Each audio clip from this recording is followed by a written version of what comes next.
Robert Easter, Joe Bernardo. But you know, you have another opportunity this there. They were nice people. All month. Don't even give it any. I think it should be a best practice.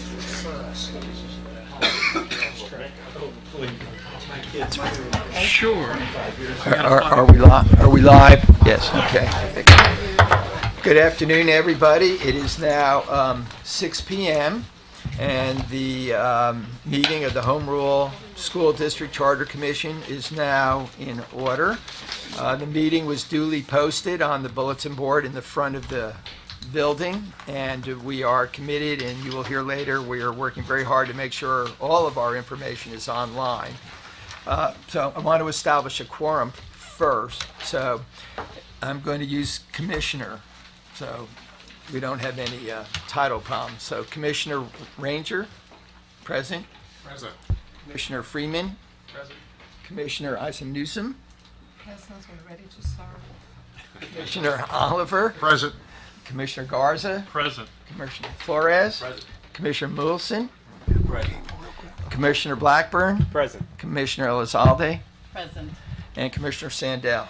Present. 1, 2, 3, 4, 5, 6, 7, 8, 9, 10, 11. Quorum is established. Our meeting is in order. Ms. Gutierrez has told me that she is going to probably be 45, maybe 50 minutes late. She has the PTA meeting of which she is the chair of the PTA and will be joining us. Mr. Mendez is not going to be able to join us again, and he has made one meeting, and we have been in communication with his trustee to see his ability to serve. Remember, we didn't adopt a specific attendance rule, so we're doing this very gently. He just started a new job, and so we're trying to be considerate and of his time and his constraints. We're going to now move to the Pledge of Allegiance. I've asked Commissioner Garza to lead us in that. Pledge allegiance to the flag of the United States of America and to the republic for which it stands, one nation, under God, indivisible, with liberty and justice for all. Thank you. So procedurally, let me tell you what you have in front of you. We're getting more and more paper, and it'll grow. So the district staff has been kind enough to create these binders with inserts, and should like that, you can leave it here or take it with you and cumulatively add to it so that you have a kind of a running history, as it were, of our work. Not to say that you each aren't individually organized and have your own methodology of holding all of our work together, but this is just one more tool, as it were, to do that. So in your binder, you'll see the minutes from our 18th meeting. Mr. Chair. Yes, sir. Could I inquire about the agenda? Yes, sir. Would the commission consider officially adopting the agenda? And I would like to suggest an amendment to the agenda.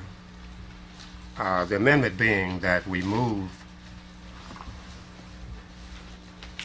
the administrative action item, consider approval of proposed future presenters. I'd like to move that we move that to discussion as opposed to action. I think that's fine. And is there a second, or is that a motion, Mr. Ranger? Yes, sir. Is there a second to that? Hearing no second, the motion is... I second that. Okay, you second that? All right, fair. Discussion. Yeah, absolutely. Give me a chance. Yeah, your turn. Just one brief point. Yes. I'm suggesting that because this is pretty important, this issue of presenters. Yes, sir. And I was not aware until it was mentioned Saturday that, and I didn't know it was going to be the agenda today, that we would be considering possibly adopting presenters. I don't know if all of the commission was informed about that, but I see that certain recommendations were made by different people. So I would like to give all commissioners an opportunity to suggest presenters at the same time, so that when we consider this in 2 weeks, then everyone will have had an opportunity to suggest presenters, and therefore we would be approving all of them at the same time. Is there any other comment? And I'll thank you for your comment. I'll be happy to respond. Commissioner Newsom. Yes, I would like to, if I could amend that a little bit, that we accept the ones that have been presented today and extend the time with a deadline for presentation. I think you said 2 weeks, Marcus? Yes, I would be opposed to that. You would be opposed to accepting from the commissioners today? Because, as I said, we were not informed. At least I don't recall any communication. And I think it's very important that we have a transparency with all commissioners having the same opportunity. And if we had been informed, sent an email or whatever and said, well, if we're going to be considering on the Monday agenda next Monday, 2 weeks ago, presenters to be suggested, would you send your suggestions in? Then everyone would have had the same bite at the apple, before we approved them. I'm not sure we can amend the agenda that way because it's been posted the way it's been posted, and we would be changing how it was posted. And so I'm not sure we're allowed to do that. So we either don't vote on anything at all today and not follow the agenda. But I'm not sure legally we can because if not, during board meetings, people could say, well, we're going to switch from a discussion to an action item. And we're not posted that way. So I'm not sure we're even allowed to change the posting. Point of order. Jerome, do you remember the rules any differently? I'm going to get to, would you yield for a minute to let? Yeah, thank you, sir. Mr. Chairman, any action item we have, we are able to discuss it, correct? Yes. I guess my next question is to the parliamentarian. Who's the parliamentarian? We have a parliament. Is she here today? Okay. My understanding is that as you have action items, you can add to it and amend it as long as, we have 2/3 in favor of doing so. So let's say that I wanted to add a group on here, and it's the Jerome Garza W.E. Griner group to make a presentation. I could make that motion and add it to what's here, and then we move forward and vote on it. As long as there are 2/3 in favor of that, then we're amending it to do it as such. What Dr. Flores had mentioned is correct. In that it was posted under the Open Meetings Act, you have to kind of move forward with that. So it's still an item. You can amend this as you're moving forward, but you need that 2/3, as I recall, to amend that. But to change it totally structurally, I think does, as I understand it, does violate what we learned through the AG's thing. Okay, would you yield your point to Yes, Commissioner definitely. Sandell? Okay, I actually have a practical question. Yes, ma'am. Should I be concerned that there's a lot of people that might be adopted today, and if I had people later, we wouldn't have time to have mine on there? Is that your concern? My concern is that this commission equally involve everybody, because people on this commission have different talents and abilities, and I have been watching Dallas ISD for a decade. And one of the things that troubles me always is the lack of transparency and the way things are done. It's not only important to do things a certain way, but we must do them right. And all I'm saying is the process ought to be so that all of us have the same opportunity to make those suggestions. Were we informed about this? No.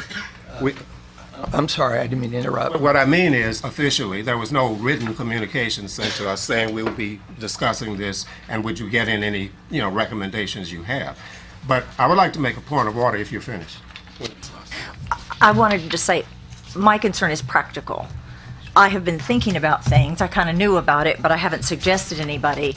If I don't have anybody for 2 weeks, are we not going to be able to hear them? Like, are the people here that this is going to take up everything we had, and there wouldn't be enough for some of us who are thinking about it later come up? That was my practical question. Okay, I just want to give everyone one turn before I recognize your point of order. Would you yield to Yes, I do. Commissioner Flores? Oh, I mean, I was just going to point out that kind of comes back to Commissioner Isom Newsom's point that we could extend the deadline. I mean, I'm not even sure we'll be able to get all these people. I mean, I kind of came up with kind of a stream of consciousness list of all the people who I thought may be good, and we may get 2 of these. I don't know. I didn't see this as see this action item as this is it, we're done. This is a start, is the way I looked at it. Right. Again, would you yield to Commissioner Oliver? I think, and I think that's what you were just saying is what I was going to ask, but I was trying to pull up the email. I think when we received our information last week, though, it did mention to start accumulating the list of individuals you wanted to speak. So it's in there. I'm just having trouble. I don't know why. But I think it's in there. But I took it as this wasn't an all-inclusive list, right? Right. And that later on we could add. And that's all I'm saying, because I was thinking from my standpoint, I would rather hear a little more input on the Saturday meetings before I could direct anybody in here that would make a difference. Or I just don't, just have someone speak. That's basically. Would you yield to Commissioner? Thank you. Toward Commissioner Oliver's point, that was on the September 1st email, and it was item number 4. That email that I sent out requesting. So let me just speak. Commissioner Ranger, I'll recognize your point of order before I address the question. Is there anyone else that would like to comment that the Commissioner Ranger's been kind enough to yield? Commissioner, you have the floor. My point was that it would be on today's agenda, and that we had a deadline today for that to be adopted as an action item. Secondly, it's important to understand this commission is a commission of first impression. We have no history.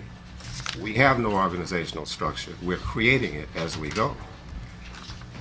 In terms of protocol and procedure, all authority of this commission rests with 15 people.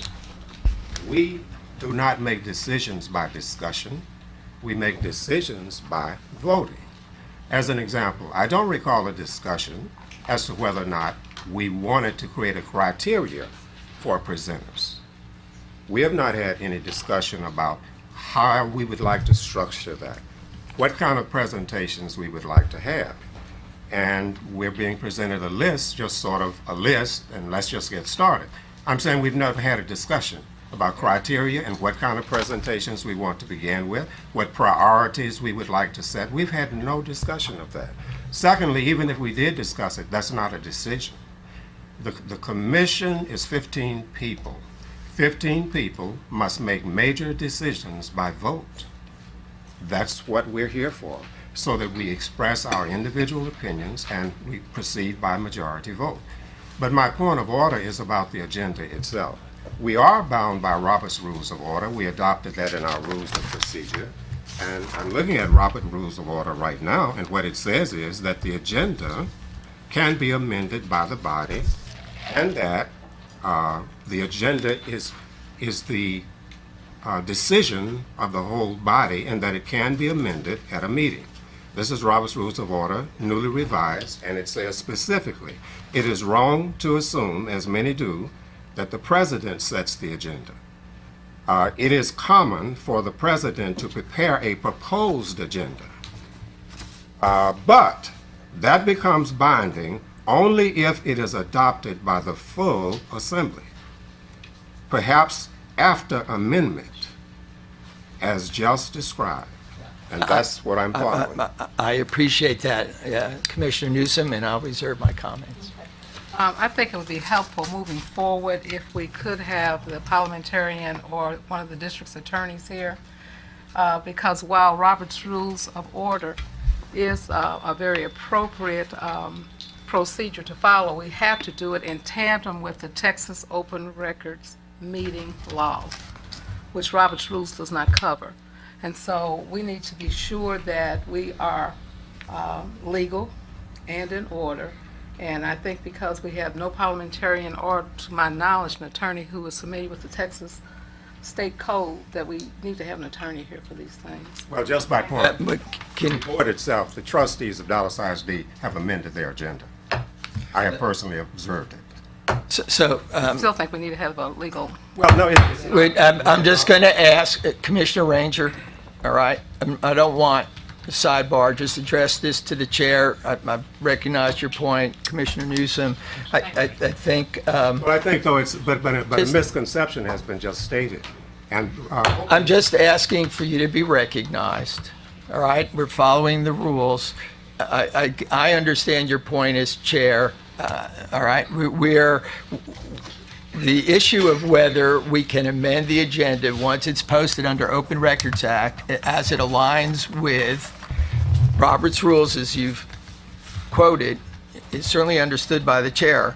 And the chair would propose that the agenda be adopted when we get to that item, all right? Nothing precludes, and it will be explained, that this is some definitive list, nor does it have to be voted up or down. You know, we can suspend that and get to that conversation about how it was generated. I think all your points were well taken. I just think we want to get to that item so that we can have the discussion that you're referencing. may I respond? Yes, sir. Briefly. It is important that the wrong information not be given. Now, the Open Meetings Act is a posting. Any meeting, you can make amendments. This is a simple amendment, procedural, to change the order of a discussion from a potential action item to a discussion of that at that meeting. It's posted, but it's simply a change to discussion. All right. One last for the question. Yes, thank you. So let me state the motion. The agenda would be, let me get my glasses on. Item number 5, I believe it is, where it says consider approval of proposed future presenters, would be moved from an action item to a discussion item. Is that a fair statement, Mr. Ranger? Right. So there was a second, or is your second still on the floor? Ms. Sandell? I lost my mind. What is my second for? Your second That we was move it from an action for item to a discussion yes, item? yeah. Yes. my Okay. second. The question's been called. Raise your hand. All those in favor of the amendment, raise your hand so we can count. 1, 2, 3, 4, 5, 6, 7. Those opposed? 1, 2, 3, 4. Okay, motion carries. The agenda is adopted. Item 5 has been moved from consideration of proposed future to a discussion. That gets us to the second item, which is the approval of the minutes. So moved. Second, I didn't see who the maker was. Flores, Dr. Okay, Flores. and Commissioner Garza, is there any discussion? Yes. Okay. I would like to yield to other commissioners who might.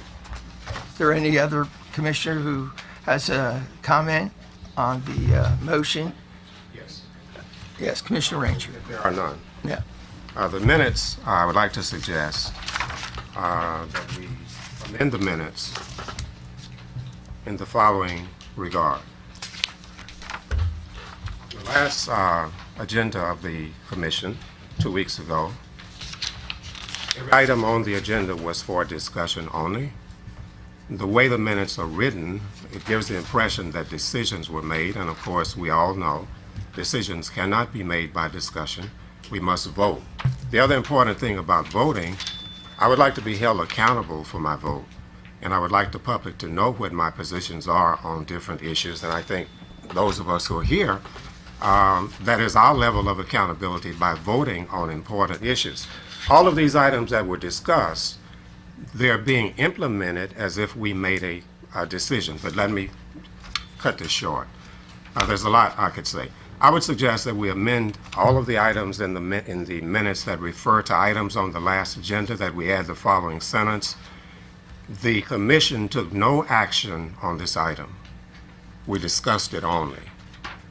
Because the way the minutes are written, it could give the false impression that we made decisions. As an example, committees were discussed at that meeting, but if you look at the agenda, committees were not on the agenda, yet they were discussed. That was a violation of the Open Meeting Act. That was a violation of the agenda, but yet the committees were discussed.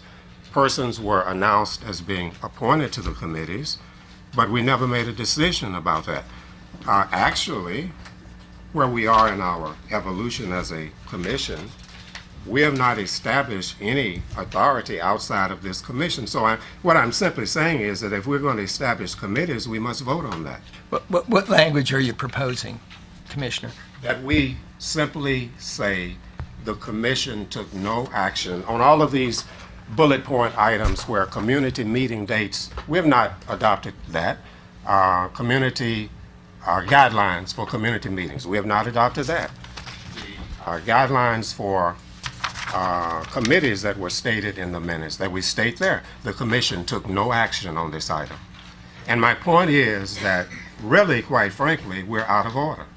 Out of order meaning we have not properly adopted very important items as we go before they are implemented. And I'm trying to make that point. So I would just like that one sentence added so that it's clear the commission did not take action at that point. That's all. All right, any other comment, Commissioner Oliver? Well, I think, and because I think this is the issue, since everything's open meeting, we really never have a chance to preempt what we discuss in here prior to coming. So it's almost as if we're trying to initiate something here, which is, and I think that's the issue. We talked about having a more viable way to get in touch with each other, or at least have information flow from one person to the other. It's difficult to communicate because we either meet in a quorum or we don't. And I for one, kind of struggle with how we can come up with anything when we don't have a way to do it without it not looking transparent. And I think I understand what you're saying, and I understand the difficulty but yet I know that we have got to, or we need to start putting something in place, or we'll never really get anywhere with the commission. We're going to Saturday meetings, and I think the other thing that we talked about was we tried to put everybody in a basic area of their expertise in those 4 different sections, to where we could at least get a baseline for where we can go in investigating, informing the public, informing the parents, what the district has to offer, and what we can do to expose them to individuals who are outside of our commission and outside the district that might have information that would really be beneficial to them. Commissioner, Excuse me. Point of order? Ms. Newsom had it. Sorry, the point of order Yeah. is that I think we're talking about the approval of the minutes. Right. And In- we're in the getting addition- a little off yeah. topic, and so I want to go back to just Yeah. that topic so that we can. we're talking about the proposed change that Commissioner Ranger put up. I'm going to recognize Commissioner Newsom, so we all get a chance to speak. And I am looking at the minutes that we are discussing, that under number 4, these were general discussion items and not action items. I believe it's the discussion on hand. And I have a question. If we can then move some of these items to the agenda today by amending the agenda for these to be action items, such as the community meeting dates, etc. Is it possible to do that? I don't, you all know Robert's rules better than I do. I'm not looking at you folks in the audience. I don't care what y'all say. But- They're all Yeah, going, no, wait a no, minute. no. What we want to do is just address the amendment to the meeting, to the minutes, that Mr. Chair, Commissioner Ranger. in the spirit of trying to Yeah. expedite this meeting, I withdraw my amendment. But let me say this, we're out of order. And it's very important that we not only do the right things, but that we do the right things right. Let me just say, as chair, whatever process issues we've had, I take full responsibility for in public, to the public, and in the record. And your point is well noted. I appreciate you doing that. I think there's a solution as we come up to the items that are on the agenda today. And I apologize if there's any one commissioner who feels that we have not properly voted or vetted where we're trying to go. I think we want to be sure that our process here is appropriate, fully vetted, but allows us to engage the community and engage ourselves in the discussion that people expect of us. But again, for the record, any process issues are solely mine. It was well-intentioned to move our work along, but I understand Commissioner Ranger's point, and it's taken. With that, can I hear do I have a motion? It was So on the moved. floor. Yeah. You it have was- a Call for the motion. question. Yes. Question's been called. I'm calling Yeah, for the calling the question. All those in favor say aye. Aye. All those opposed? No. Okay. Mr. Ranger's vote is recorded as no. This brings us to item number 4, and let me just say, in the spirit of the immediate discussion, we did hold those meetings. If you will look, and I want to thank the staff for turning this around, in your notebook, there's documents generated from that meeting, as well as this coded sheet. Can everyone find this?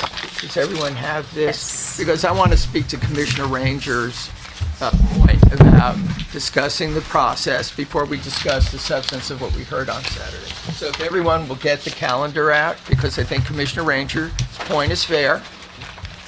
Does everyone have this? It's towards the back of Right. your notebook. We good? All right.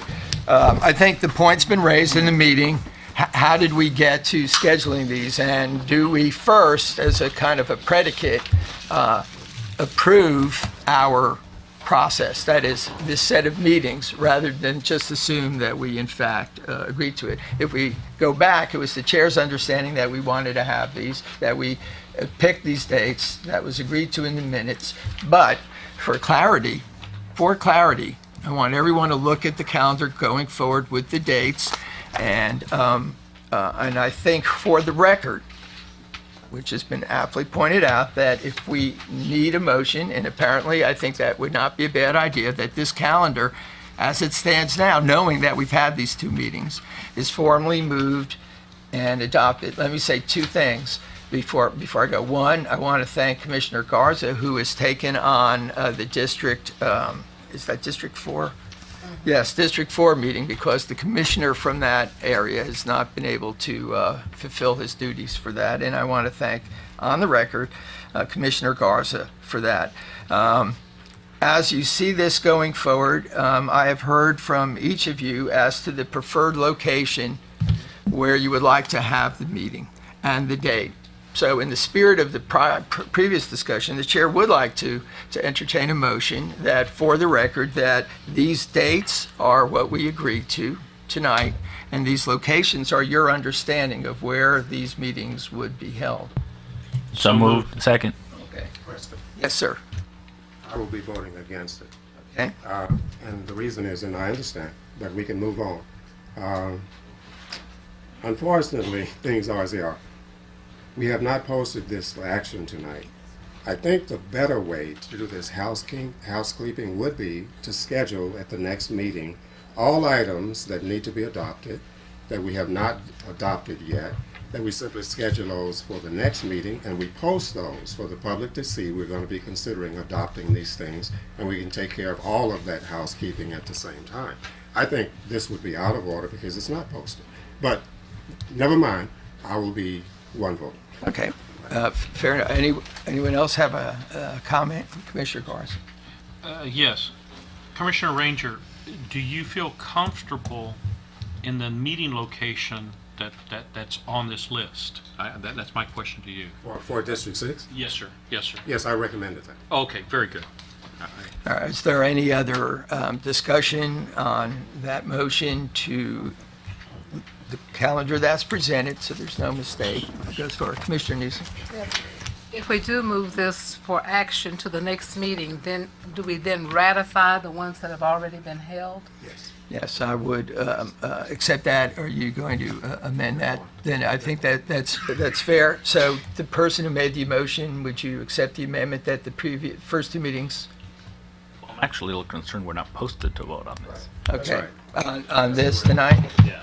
That's right. All right. So we could vote it as a ratification at the next meeting. Yeah, that's what I was saying. I was just going to ask, just in Post and general, ratify. if anybody had a problem with this schedule and kind of the outline. I mean, we did have the outline before. We'd already talked about the meetings. This has all been available to all of us. And so you know, the staff's been kind enough to be able to set these meetings up and make announcements and send notifications already for districts 3 and 4. And I apologize in advance, I won't be able to make the meetings, the District 3 or 4, because I've had previously scheduled Sure. trip out of town this weekend, so I apologize. But I mean, I'd be glad to ratify it at the next meeting. Okay, Commissioner Pull your motion Elizondo. back. I mean, Jerome, No, I'm fine with, you know, withdrawing the motion. Okay, Commissioner Elizondo. So if we were to consider this as an action item for September the 22nd, and which we are already having to live with the fact that we would still have to ratify even if we were taking action on this evening, because we have already held that, then the only difference would be we would also be needing to ratify those meetings that are taking place between now and the 22nd. Is that correct? That would be my understanding of where we're going. Commissioner Newsom. We won't be taking any action tonight because they've withdrawn their To the motion. motion. So there's no action. If your question is, are we going to, can we, should we proceed to this Saturday's meeting absent the process that's been discussed? I think we all need to have a comfort level. We set this in motion and have engaged the community and find a way, using Commissioner Ranger, Commissioner Newsom, Commissioner Flores' suggestion about ratifying this, but moving forward with the work. And if I just want to make sure we're together on that, Commissioner Sandell. I wanted to make the comment that the last meeting was held at my high school, and I know the level of anxiety and the level of preparation that my administrators went through to get this done. It would be really hardcore to cancel the 13th when the administrators people are already ready to go. Cancellation is not, it's not part of the We're discussion. not. That's all I wanted. But we, I just wanted to make sure. Good Okay. point. Good point. That had me Yes, we're not- confused. we're still let's moving wait. forward. Let's just have 1 minute of meeting order commentary from the chair. If you'll just direct your question, we're having great conversation. Everyone will get recognized, and I appreciate everyone yielding. Cross-talking does not help me keep track of where we're going, all right? So just kind of stay with me. Everyone will be heard. Everyone will have their chance. Your point is noted. Just raise your hand, and I promise you I will commit. Would you yield? Yeah. Mr. Chair, I was just going to offer, if we believe we will have a quorum on Saturday, since we still have enough time to post for Saturday, we could add that ratification, these items that we're talking about, to this Saturday's agenda and just knock it out all at one time. Okay. Great suggestion. So that is a way forward. So that would be the meetings we've had and the meetings that we will have after, and we can do this after the first meeting on Saturday. Just add it to that agenda Yeah. on the first meeting. Point of information, Dina, are you suggesting that we do 2 different meetings? Like, you know, we have that meeting, then we adjourned, and then we go into the public hearing, the The way comments? we could, right, we just, but almost like we do a call board meeting, just have it right before that. And Exactly. then address Okay. the action items that we need, and then have your community meeting. There we go. Okay. Yes, sir. Yes, Mr. Commissioner I Ranger. would just like to emphasize that we need to include all of the items that you identify as unfinished business and do it all at the same Yeah, time. I want to tie it all together, all the points well taken, and I think that's a good way forward. Mr. Harris, I really appreciate the suggestion that we can accomplish what we need to, and we will make sure that that's accurately reflected so that everything is properly approved. So with no vote to be taken, I just want, here it is. And if I will work with Mr. Harris to try to get the right start time so that we can meet as a body before the public meeting. And that will be posted in an email. Commissioner Blackburn. Question, in terms of parent notification, who's being notified? Mr. Harris, do you want to, there's a process that that was explained to me, so if you will. Sure, the parent notification, the district owns a system called School Messenger, and the School Messenger system utilizes all of the contact information in our database, so all 160,000 students. So based on your geographical area or your district or the school, in this case the feeder pattern, the schools, the parents within that feeder pattern would be notified of the meeting. And I was, of Hillcrest. All right, we're doing our best with ads. It was brought to me, to my attention, for example, by someone in the community that because of the communications department that's doing it, they had, was it DISD as part of the notice or something, and we're separate, and I had to explain that. It's just we're getting all that communication assistance through the system here, and I'll have just some thoughts about what's going on in that area at the last item on the agenda. So what the staff was able to do, let me tell you what was in this package. You'll see one meeting note summary from White High School, one from Hillcrest. All of this for the audience will be posted. All right, you'll hear more about how we're going to do that, but it will be posted. And on top of that, we had someone, Mr. I see him in the audience there.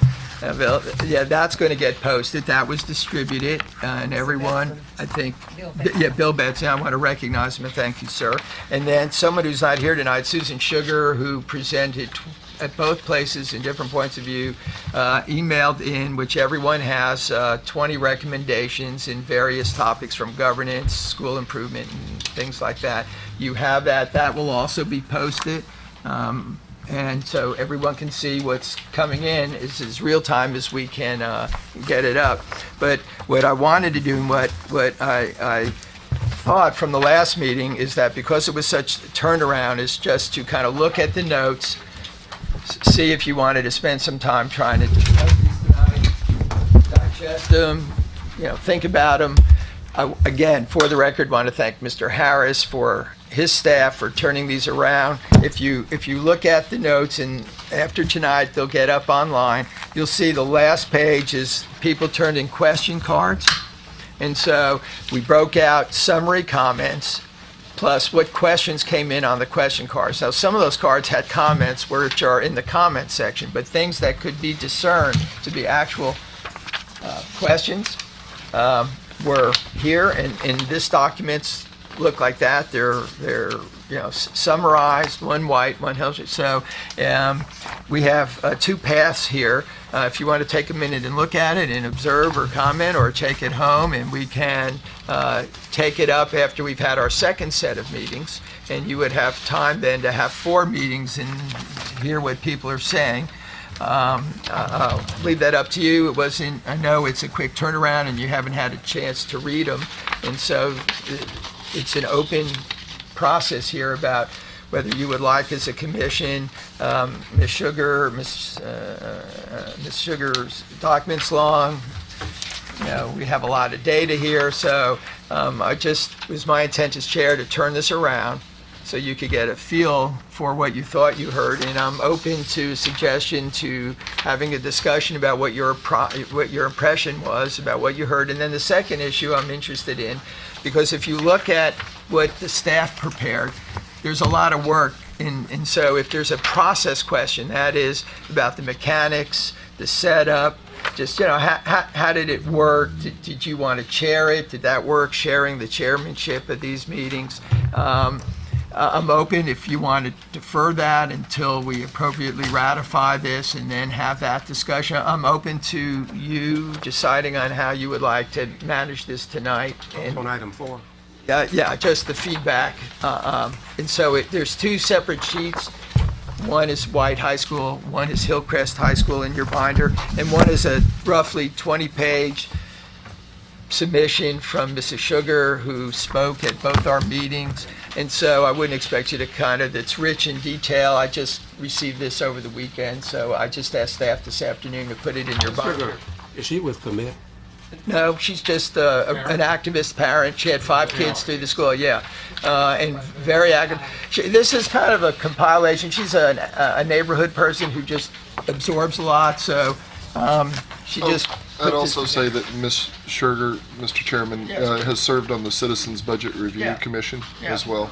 She's very committed to the DISD, and so she just tried to compile this. Ms. Sandell? She's the parent of 5 students that have made their way through the Lakewood Woodrow. Yeah. Her last child graduated recently. My husband taught all of them, so she's a long time East Dallas activist parent. said she has 65 years of school experience with 5 kids. Yeah, God bless her. And I will say, in the spirit of disclosure, she lived 3 doors down from me, and all she wanted to talk about was schools. And I said, no, not really. Not really. So tell me what you'd like to do, Commissioner Newsom. I just wanted to make one observation that we did have the agenda listed for public forum questions and answers, and then we opted to just be a listening group. Right. And I do think that the future agendas need to reflect that. And also, I would suggest that we have a little note on there so folks will know that the comments will be posted and that the written questions will receive a We'll take it, response. yeah. I second that, and I'd like to add. Good point. May I add? Yes, please, sir. I'd just like to add that that's really important because, see, another thing, we need to operate, I think, in a way that makes people feel like we are very, very welcoming to the public and that we want to interact with them. And I think it's very important to have that part of the agenda so that we can do that in whatever way we need to do. We'll make mistakes and, there will be little quirks here and there, but that doesn't matter because the important thing is for the public to feel like this commission is open and that we are willing to interact with them and really hear what they're saying. But I would like to ask some questions. But, what's appropriate? But the point is, I think it's very important to do that.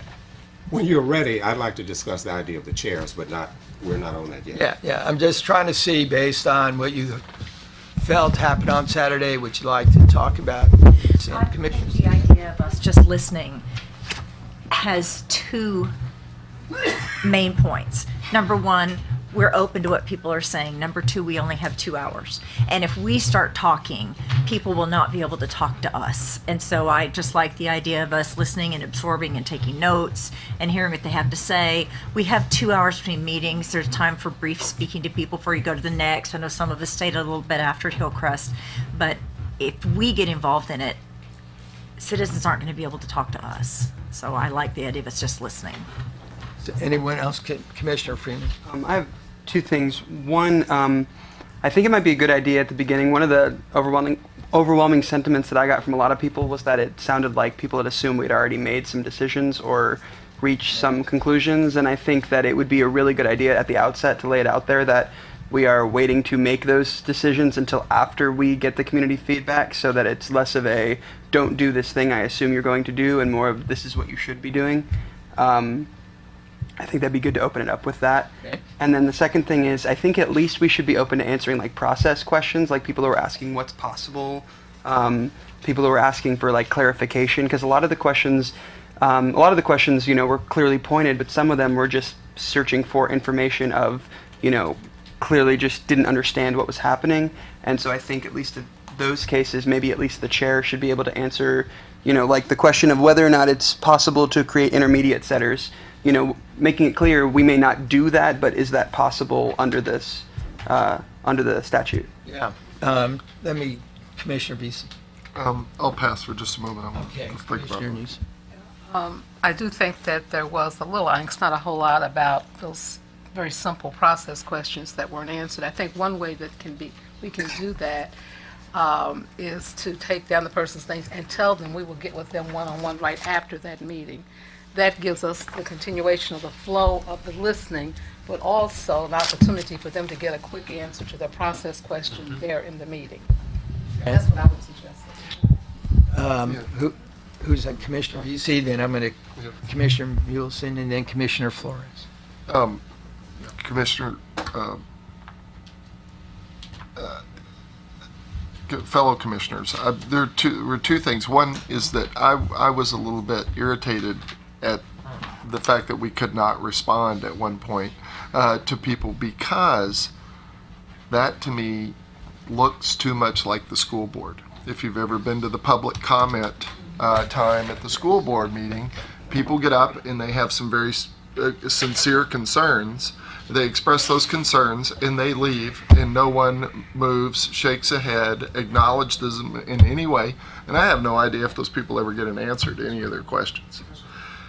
So I appreciate that everybody's really interested in having some kind of really a demonstrative statement that we will listen, and we will listen, have some sort of private interaction for people to be able to, I mean, we can't answer a lot of questions yet because we don't know what we are, that to me is paramount to the transparency of what we're doing.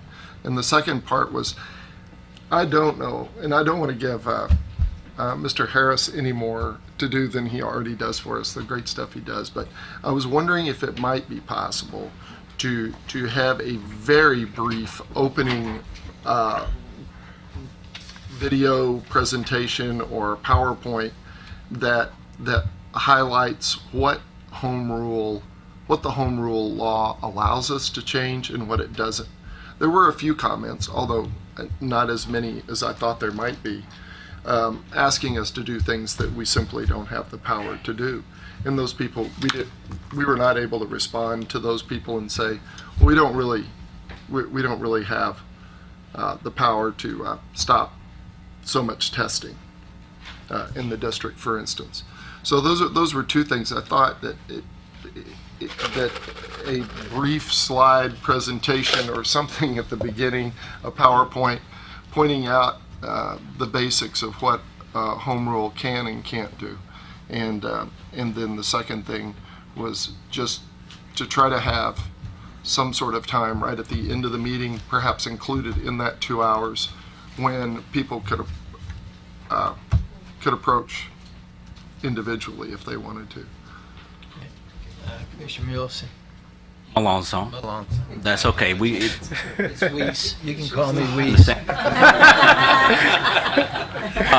just want to put it out there that I'm definitely in favor of some type of education / outreach at the beginning of our meetings. You know, we set forth a 2-hour time frame. We didn't meet that 2 hour that at either of the meetings we had this past week.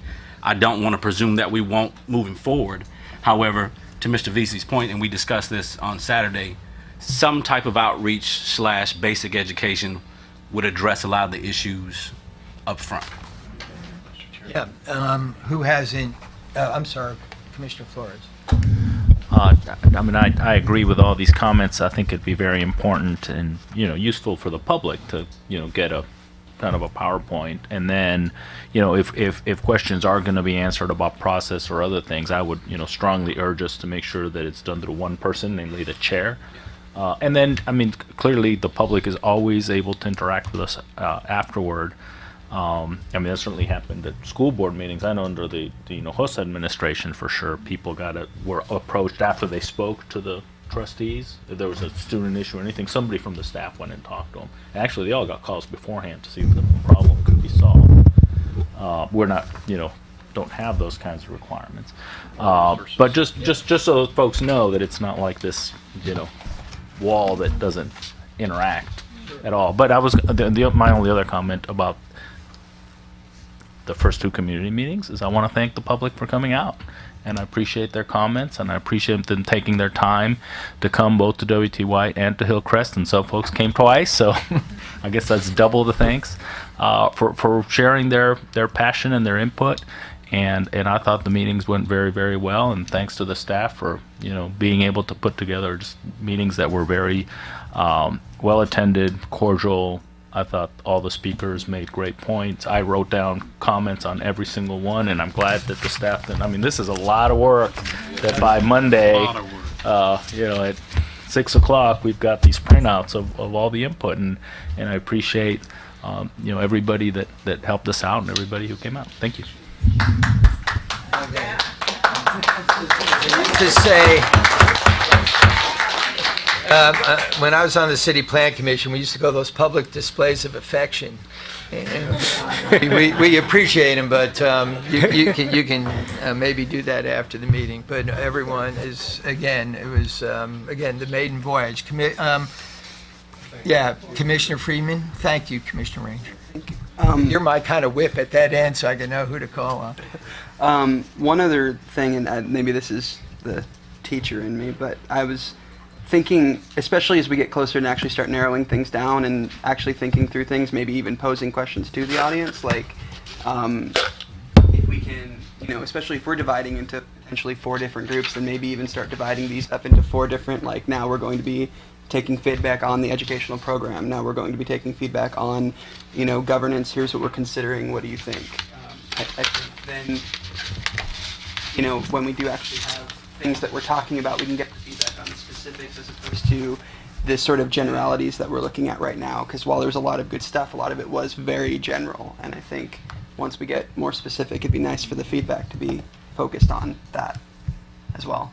Maybe that's down the line, but just a thought. I'll take it. Commissioner Ranger, did you have your hand up? I'd like to second the motions of the last three comments. I think the hearings were very important in kicking off our effort to get community input, and all of the input I thought was good, and I thought the representation was a very good beginning as well, and there were sort of a balanced mixture of comments about, the opinions of the public. So I was very happy with that. And I hope that the future communications to the publicity part of it, that we will be making a more aggressive effort, to get as many people informed about the date of the commission's meetings as possible. Because we're having these every week, and that's a very short, transition from meeting to meeting.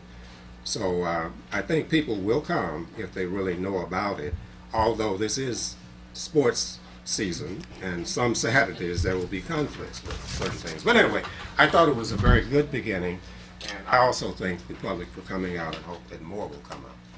Thank you. Commissioner Newsom? I was just thinking about Commissioner Ranger's comment about it being sports season. Perhaps we need to schedule one on a Sunday afternoon at the Cowboy Stadium. Have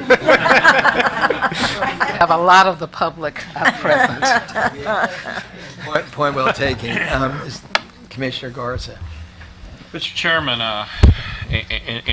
in light of what everyone's saying, and I think they're very good comments, I would, while we can't move it, I would favor the chairman either in concert with our legal counsel putting together a PowerPoint or some words that the chairman could say to kick off the meeting, encompassing this idea of what we can and what we can't, without going into a 2-hour dissertation, because it is so complicated. But just highlighting some of the points, Mr. Chair, I'd feel very comfortable with you doing that. I appreciate it. Commissioner Ranger. To make a footnote to that, I agree with that.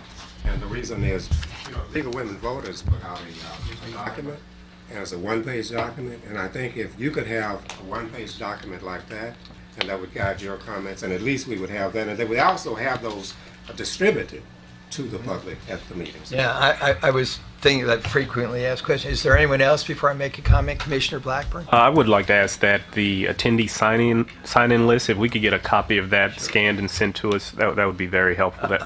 I'm getting a nod from the coach. Point well taken. Let the minutes reflect that. Again, I just have a question, Mr. Harris. Is there any privacy or confidentiality issues if we posted who attended online, or is that's all public information? We're going to post the attendees online. Yeah. Well, to the commissioners, that's not a problem. But is that generally public information? Who attended? I don't want to put you on the spot. It's a rhetorical question, but I think amongst the commissioners, absolutely, they just don't want to go where we haven't traveled before. Right. The intent was when we, on the sign-in sheet, was we captured the contact information, so the commission, if it wanted to, would be able to reach out. Yeah, that we could to reach them. out So, to these people. but that was as far as it was going to go. Okay, fair enough. Who had a hand? Commissioner Flores, did you have your hand up? No? Oh, I was just going to say that they're a document of the school district, so it's a public record. I mean, I don't think that there's... Let me just observe on a personal. First, I want to thank everyone who came.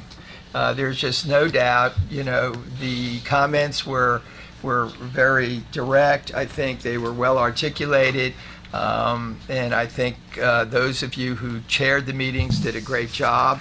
And I left learning a lot. I think having a listening tour is a good thing. I think I go back and forth on, the interaction with questions and these general listening tours the maximum way to hear people versus do we lose time by engaging them in conversation? I don't know how to do that. I feel very strongly that a strong opening statement to frame the meeting is important, and I appreciate everyone's suggesting that, whether it's a one-sheet frequently asked question that like the League of Women Voters did. There were questions, when you read your notes, we haven't agreed amongst ourselves. They're almost like points of law about what we can't or can't do, and we've had rigorous conversations amongst ourselves and with attorneys. So I'm hesitant to opine before we are down to specific recommendations. There are general things we know about special ed. There are general things we know you cannot waive an audit, and I think we could distill some overarching things if that is an issue. So I do think an opening frame is a good thing so that people have a structure. And to Commissioner Freeman's point, I think as we try to drill down into these areas, when you look at these questions, they almost self-grew. There were some very good, I'm looking in the audience, points about how to improve education policy. There were some good points about accountability. That's one of our task force, if we agree to it. There was some, a lot of conversation about governance. When you look at the material that was submitted, there are very specific recommendations, not whether we agree or not, but people have worked hard trying to inform us, and I appreciated that. I think we are going to work through how to keep going. And yes, raise your hand. No side conversations, Commissioner. Board Trustee Foreman joined us. I didn't want to rap on the gavel. I don't know if you have special cross-talking privileges. Model good behavior for the chair here, Trustee. Thank you. Let me just finish. So I appreciate all the feedback. I think as we go forward, I had a parent who's in soccer tell me Saturdays are soccer, and I just, I surrendered. I think for what. Mr. Garza, raise your hand. I didn't even see you come in. No, come on, everyone. So any past, future, current elected officials, Dr. Renette, raise your hand. Dr. Earhart, shame on me. You would think after the amount of meetings I would have done this properly. I seem to be just messing up all the process things. So anyone want to take me off his chair, I resign. So so what we're trying to do is just decide how to move forward. So I think we had some good feedback from the meeting, but I was trying to see, does anyone want to talk about the comments or hold these until we have a couple more meetings and pull it together? So we're still on that agenda item, and Commissioner Sandell. I have just a general, there's a lot of fear amongst the employees of DISD, whom I am one, about being honest and straightforward in their comments in the meetings. And I think that if they were required to identify themselves, there's a lot of fear that they wouldn't come forward. And I will make an example.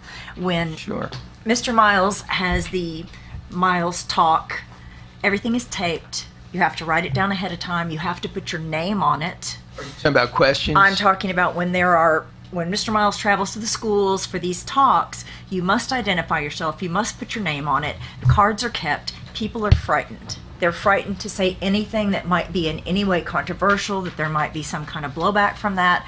Whether that is in any way factual, I could not tell you, but I know a lot of teachers, and they're afraid to come to these things and identify themselves because they have things to say that are not necessarily complimentary about what's going on now. And so there's just a general fear amongst all of the employees that frank comments might get blowback. I'm not sure what to do about that. But I don't like the idea that people should have to be identified by name. I don't know what you would do about that, but I know it's out there. I hear it from lots and lots of schools. So, all I can say is, Chair, I totally accept what you said. It makes me sad. We certainly, in our body, have been candid with how we can improve things. And I'm looking around the horseshoe here, and the idea that there would be retribution is just foreign to me, but I certainly am not being argumentative. I'm just expressing regret and sadness. Commissioner Blackburn? I will say that as far as our written comments, though, we don't ask for any identifying information, so that's at least one avenue, but I can still see. Yeah. Excuse me. Commissioner Freeman? Oh, no, I was just leaning forward. Okay, I'm sorry. Who is next? Commissioner. Mr. Commissioner. Yeah, you got to keep your hand up. You're not Commissioner Newsom. All right, thank you.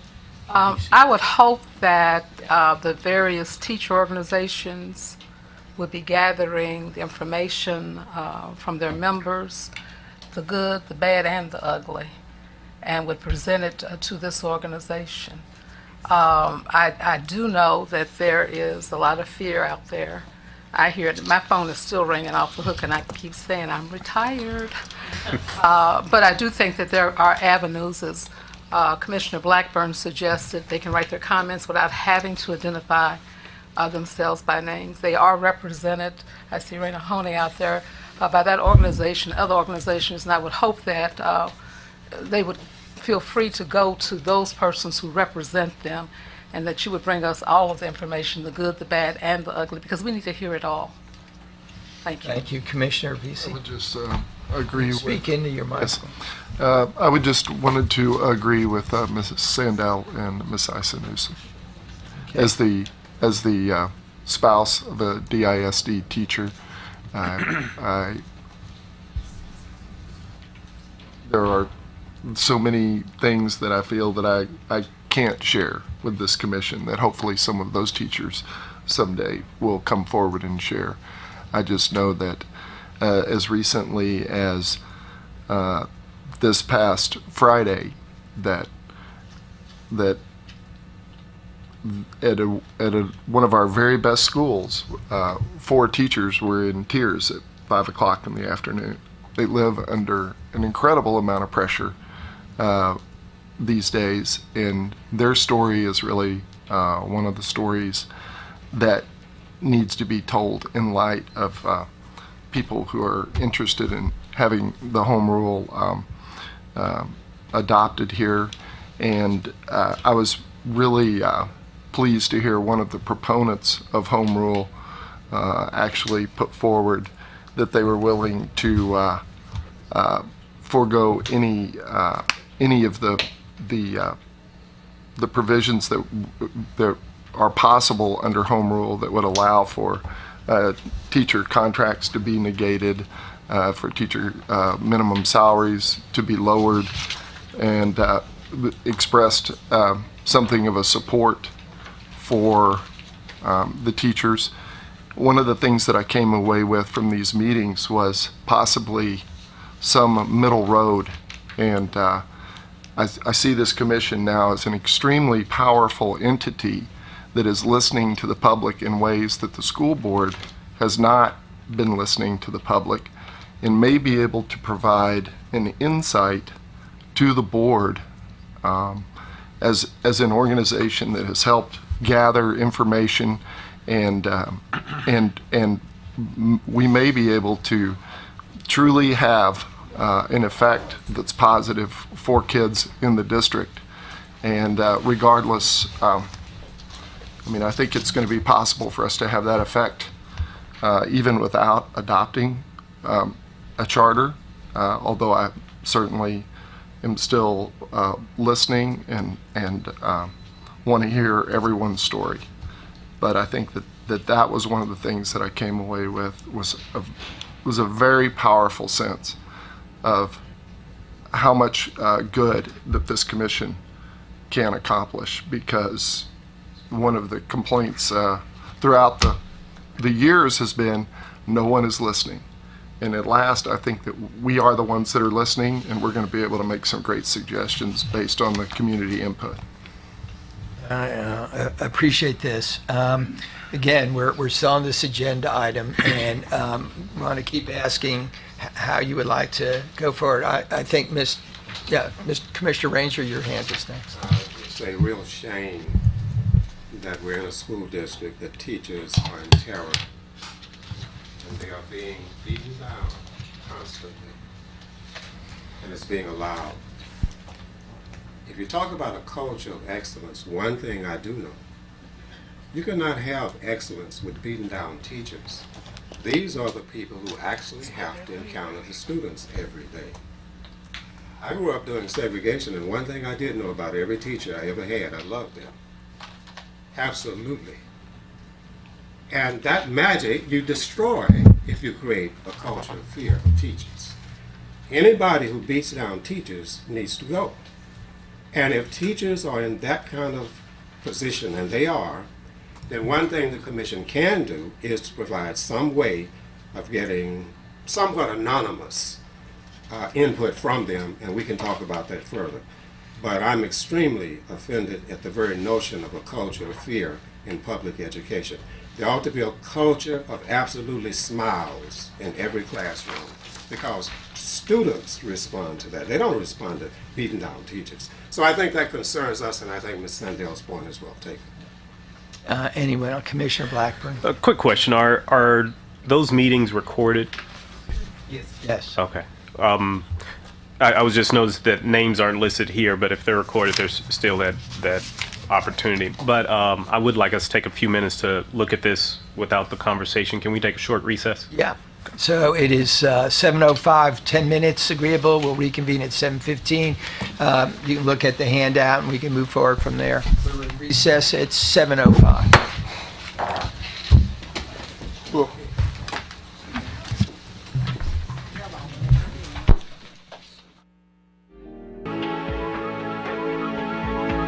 Trustee Foreman. We are. You better be glad. The Home Rule Charter Commission is back in session at 7:18. We are still on agenda item number 4, which was a general discussion of the first 2 community meetings. I think we've had some excellent process suggestions, and it was asked to try to see if you wanted to take a few minutes to review this material. Again, I'm asking you, do you want to wait and collect some more feedback? We'll get it summarized and then have a few more meetings to see if we see any patterns. So that's one thing. So I'm just trying to kind of move it forward. Didn't have any agenda, quote unquote, of the chairs to try to force this discussion other than to let you know that this has been turned around. There's questions. So I need some guidance about whether or not you want to delve into this or just wait till we get more of this so that we kind of compile it and then have more to talk about. So give me a sense of the body here, what you would like to do, Commissioner Newsom. Yes, I would like to have more information from the other groups so that we can see if there is indeed patterns, consensus of thought. And then I would like for us to dedicate one of our meetings to a full discussion of all that we've heard. Yes, sir. Thank Okay. you. Is there a sense of that? Well, I want to make sure that we get the questions, especially those ones that were listed, addressed soon. So I would assume we would have to designate a person, chair. So let me get to the question part of that. In terms of the general comments, Commissioner Ranger, I think you had your hand up. Yes, I agree with Commissioner Newsom's comments, and I agree with that. Yeah, okay. Is there a general sense of that? Because I do want to return to the question part and what our duty is to try to respond rather than look like we're avoiding it. I think the conversation tonight has been very clear about being open, transparent, and timely. Chair certainly agrees with all of that. But let's just, in terms of the general comments and the information that was turned in, is it the sense of the group that we just collect more and then devote a meeting? It'll be properly posted where we can just assess what we've heard just for discussion so that we begin to see if we're hearing the same thing, reading the same summary of the notes, and if there's something that is kind of emerging out of that. While we give everyone, and I'm looking out in the audience, all the groups a chance whether they want to be identified or not. And I want the public to be assured that the chair has heard that whatever anxiety, fear, potential retaliation that might exist for anyone in the community who would like to visit with us, they can put something in writing. It will be retreated responsibly and respectively. That the only way this community, in my mind, can go forward with a discussion about its independent school district is to do this in a spirit of sharing. I think we saw we saw, I think, a good example of that on Saturday, even if it was our first time out. And I think we want to model that behavior. So if you'll just nod your head if that's a way forward, then let's get to the questions. If you'll just flip open both things, and if someone would like to suggest the way forward on how to deal with this, Commissioner Newsom. Not so much at this time a way to move forward. I would want to note that in the body of the comments are also questions. Yes. And so that we need to make sure that we are capturing those questions along with the questions on the cards as part of whatever response mechanism that we can come up with. And let me say, this was, and I'm going to thank the staff. I came in early this afternoon. Well, not early. I promised to come in early and got here late, mea culpa. And we tried to take a pass and distill the questions. They didn't all get pulled out. Again, I take full responsibility. If I miss something, I want to be sure we never doubt that we are getting the best effort with all the work that Dino's team has done. I know you didn't mean that. So how do we respond? Are there questions of fact? You know, I've looked at these, and then there's questions of which we might not even agree on what the answer would be. And I'm looking for suggestions on a way forward. I think timeliness matters. I think we were with the web presence, or we know who asked these, we can get back. If you see questions that, let me just finish, that are clearly ones that we would not have a consensus on, or there might be points of law, we need to be careful. Commissioner Newsom. Yes, Mr. Chair, I would want to remind us that at the public meetings, we made the point that we did have a website and that the answers to the questions would be posted on the website. And I think that we need to move forward using that process as quickly as possible, rather than just giving the answers to those who raised the questions. Because while one person may have raised the question, 15 people may have had the same question and didn't ask it because someone else did. And I do think in both transparency and really wanting to make sure that the public is well informed, that putting the questions and the answer on the website would be a good way to go. Point well taken. Under item number 6, I was going to comment on where we are on our technology and communication. But having said that, all of this, as it is going to be posted. It still remains. If you look at, I'm just looking at the White High School, taking them in order, and you look at those two questions, my question, which I feel, just what we excerpted, not that there aren't any other questions, right? Just the two that are on the back page there under white. There are 4 inside, I've already checked. Yeah. Okay. So when you just look on the white sheet, that just kind of jumped out, and you ask you my question was, what changes do you need HR for? Some of these are here. What changes do you want to make which cannot be made under the existing Texas Education Code? We're not even sure of that based on our initial meetings, where we've had rigorous discussion about. There are things that are clearly delineated that you can't, and maybe the partial answer to that is this is what is expressly been explained to us in terms of what can't be done. I'm looking at Commissioner Sandell, who's taken me to school on special ed. We know about audits, and that's a way to approach that one without knowing under 46 chapters that deal from 1 to 46 with the below college. That's tough to answer. And then number 2, do we have legal standing to propose the division of DISD into separate school districts? I have no way to answer that. I've been told different opinions. And again, I think if that were to be a recommendation, that would be vetted by law or answered in Austin whether or not we wanted to do it or not in the next legislative session. So, I'm looking at the lawyers here. I wouldn't even pretend to know how to respond to that. And, that's an important question. Clearly it was in the media. And so, I don't know. I guess any legislator has a right to introduce any bill, right? It's America, or Texas at least. Having business or private entities control the home rule district. And 3, define how the citizen and their voting power is protected. Again, those are very broad questions, not subject to simplers. I think, we're obligated by law to protect. I think citizens' voting right. I think even Mr. Thompson was pretty clear about that, whether it goes to Civil Rights Division for review or not. I think the law seemed to suggest we ought to, notwithstanding the Supreme Court. So I'm not sure, given I'm looking at all the lawyers here, how I'm looking at the four of you, think an appropriate way, Commissioner Ranger. I would suggest that, well, one thing we might want to consider is simply take commission notice of these questions, and that's it.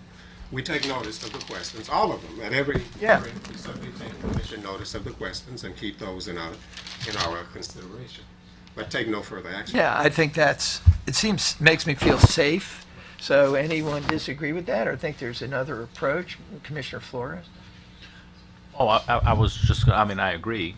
I mean, that's certainly something that we can do. I mean, there may be some of these which are very simple answers that just, all you have to do is refer somebody to the Texas Education Code and just say, So we can't you know, answer. what are the things that can't be exempted? Well, then you say Texas Education Code, this, and just put the link to it, and the person can go and click on it and then read all the details. If there's like a frequently asked questions or Yeah. a PowerPoint. Yeah. I think there's some factual answers that can be provided that would address some of these, but clearly, I mean, these are deeper questions that really could be, as Commissioner Ranger says, before the issues to be decided by the commission. There's no answer for it. Okay. I think where some of that is kind of clear, I'm familiar with frequently asked questions. We create a response mechanism where it's very clear in the law, you're going to have an audit. That's the facts. You can't touch special ed. That's the facts. You're going to have health and safety, whatever that is called. You're going to have criminal background checks. I mean, without being exhaustive, there are things that you're not going to be able to touch. And with your permission, maybe with some help, if you'll just, we can kind of pick it out, get the language. I'll circulate it before it gets posted so that no one's surprised about how we can have a general response as noted under advisement, and without going through all of Chapter 12 and all the don'ts, maybe we can just kind of use some click and have some answers. If you go through all of White, there's probably some other kind of questions that I just didn't get pulled out. Number 3, number 12, and number 19. Yeah, let's just Very specific questions. So if you go to number 3, 8 years ago, grade 6 was moved to middle school. Is there any data to show this was a good idea? Is it within the scope of this commission to create intermediate centers for 5th, 6th grade? So I would have no way of knowing if that is work. Commissioner Blackburn? I think that was the only one that I noticed, but I think there may be other questions similar to that we have to refer that to the board. Or to the administration. Yeah, to administration or to get. So I think I would say, though, there's a question of what data shows us. And I think, all the data questions, we will have sessions and then really trying to understand what the data tells us. And I think that's a fair answer that we need to look into it. I would know if it's in our scope to recommend different school configuration. It seems like it is. Comes Yeah, under education under education. I mean, I would just say I'm a product of K through 8 in Newark, New Jersey, so that's all I know. So we'll try to find that response that yes, it is, but it hadn't been decided. So what was the next number? Number 12. I'm sorry, there is one on number 4. Okay, I'm sorry. Fire away. Starting in the middle of the Constitution of the United States guarantees due process. Will a charter write that? I think that may be rhetorical. Yeah, I think that's rhetorical. We can't, Okay. What was the next one that looks more apparent as a question? 12. Number 12 on the next 2 pages over. That was, what is the difference in the charter and the district implementing certain things like all 8th graders to start pre-AP? Could you allow certain schools to be part of the DISD or branch off? Which government structure works best? How do I get my information to the board and commission regarding closing the achievement gap? I would say to the last one, we will publicize that and they can submit it like any person who's concerned. And then the question above that, can you allow certain schools to be part of the DISD or branch off? Is that like the division question, do you think? District charter. Or in, It is possible for that to be. is it? Okay. And then, I don't know, the first one, what is the difference in the charter and the district implementing certain things like all 8th graders to start Both can do it. What? Both can do Both it. It can can be do done it. by the charter of the district. It does. All right. So if you will help me out with that, so we post it, if someone will just kind of send me that. What was the next one? Number 19. And number 19, is there anything in the charter, well, we don't have a charter, is there anything in the charter that will change the process of the elected officials versus privatization? Is there anything in the charter that addresses trustee elections? Would the charter, would like the charter to present the opportunity to be modified or changed? Haven't seen anything to support that. Is there a charter being developed that would allow a private entity to benefit from the establishment of a charter? All I can say in response to all those, as far as this commission, is no. There is none now. I mean, I don't know what's circulating out in the public domain, but as far as our body is concerned, if some of you or any of you have written a charter, I hope you bring it forward. But right now, there is no document in front of us. So I will have a gentle response to that. But clearly, the anxiety is embedded in that. And I'm not trying to be snarky about it. It's a real anxiety, and we need to treat it respectfully. I think we do. I think part of that response is that this commission, part of the process of getting public input and to be doing the research is to see if indeed there is a need for a charter, and if so, this commission will then develop one. I think there is a feeling out there that there is a charter in place, just waiting to be rubber given to us. stamped and sent forward. And I think we have to put that to rest, that this commission will not be rubber stamping, that we do indeed, that we are indeed engaging in a process to gather information from both the community, from research, and engage with one another to see what is going to be best for the children of this district. But I do think we have to put to rest this notion that there is a charter already out there that we are going to bless. Now, there may be 10,000 charters out there. Right. I don't know. Nobody has presented one to me. But obviously, there is this feeling abroad that there is a developed charter, and probably because, the November vote date would suggest that somebody had something ready to go. Anyhow, just an observation. Can we mess up on that? Are we good with that? I think the point is this commission does not have a charter, and somehow we have to help the public understand that we're in a process to learning. I've never seen life so complicated about listening and learning. It really is amazing to me. As someone who's lived in Dallas, listening and learning should be something not healthy for a community. But I apologize for the editorial. Just a little frustration from last week. So, yes, yes, Commissioner. Number 19 also, I think, points out, and there were a couple of others there, that the need for that general education component that we talked about at the beginning of the meeting. I think that some of those questions maybe could be covered. And whoever's listening to this podcast or watching me or who's in the audience, please just tell everybody we want to listen, we want to learn. We are a very intelligent group of people. We are getting even more intelligent by working together. I am raising the curve. We are not 39%ers. We have no low cut score in this group. We don't. Not as long as I'm chair. We are not 39%ers. So spread the word, whoever's listening out there. Right? We are not 39%ers. We're going to do better than that. Right, team? Okay. All right. All right. So thank you, Hillcrest. Thank you, White. We're on to Hillcrest. And again, I want to thank the staff. And I looked at these. So these were questions from cards. It's not that, 1 through 23 might not also have questions embedded. So if we'll just turn to the questions, will you, 1, set limits for class sizes other than schools not meeting standards? Anyone want to help me there? So the education code says that home rule as I remember, that home rule could only change the legislative restriction on class size if that school could Was prove under that they did not meet standards. Is that correct? Right. So, You can't met, if the school hasn't met standards, you can't change the class size requirement. Exactly. right. Wait, if the school has not met it, you can't change it. Right. That's currently and under the charter vote. Commissioner Elizani. I thought the question that they were asking was about other class sizes, referring back to the foundation, what's in code that does require, let's not talk about any waivers you would be requesting.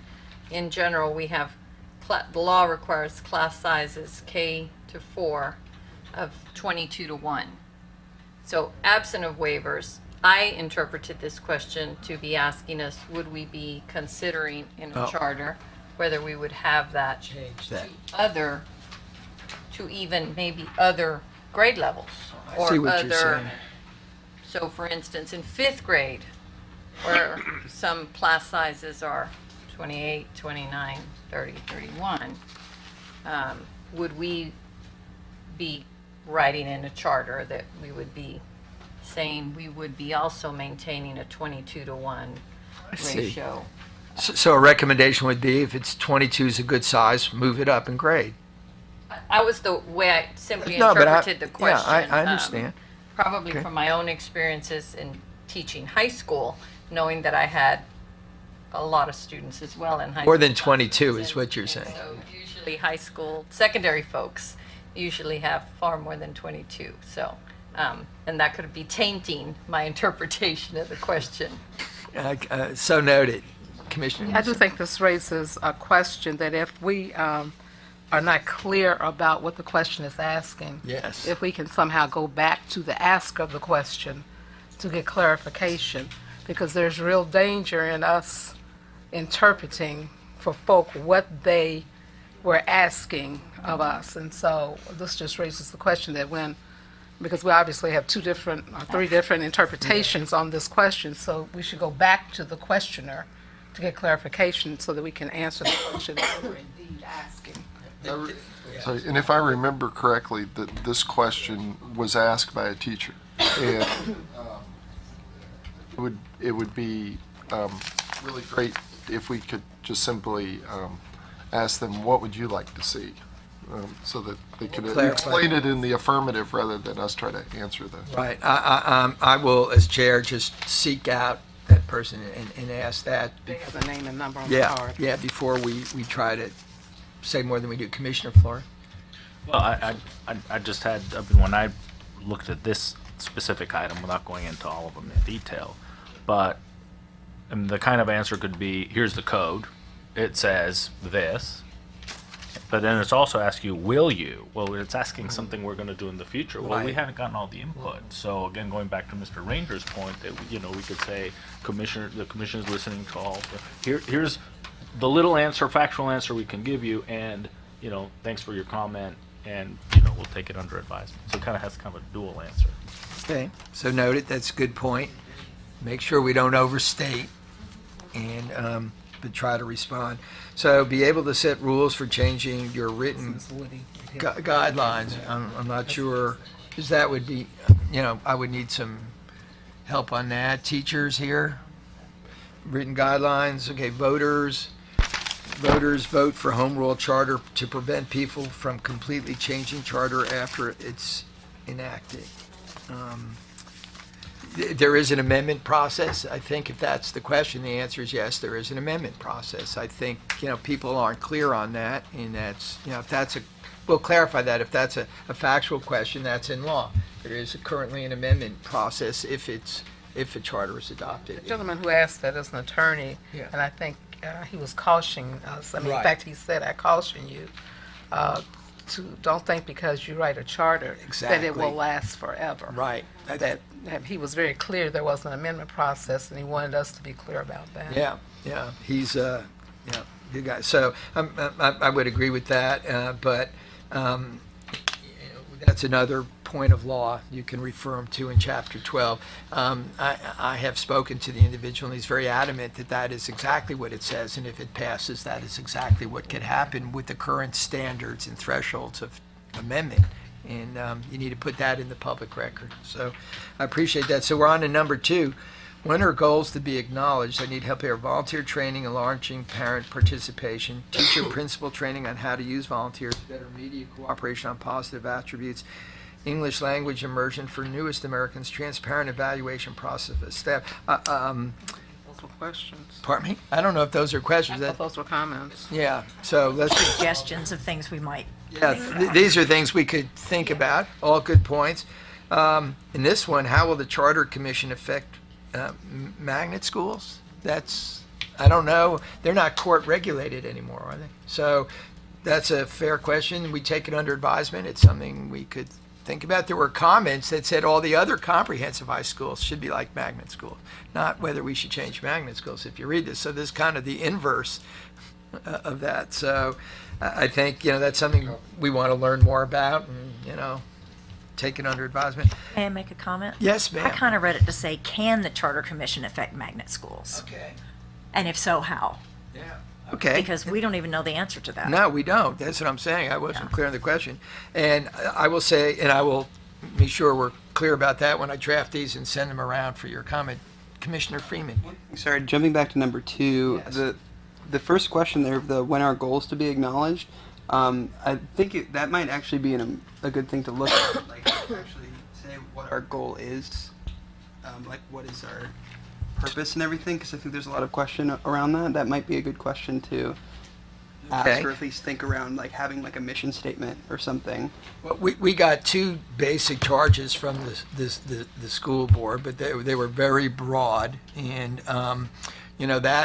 that kind of foundational document left us, I think, as we've discussed all night here, kind of steering our own way. So, but let me think about that. I think it's any clarity we can provide, without saying we're going to have a set product. Right. But I think just something on paper of like, an answer to that question of like when people say, what is your goal or what are your objectives? Yeah, I'll take a shot at that. Anyone else wants to take a shot at it again? You all have my email, send it in, right? So if you would like middle school, Freeman, right? You do all those DOL and things like that. Right? Shoot me some.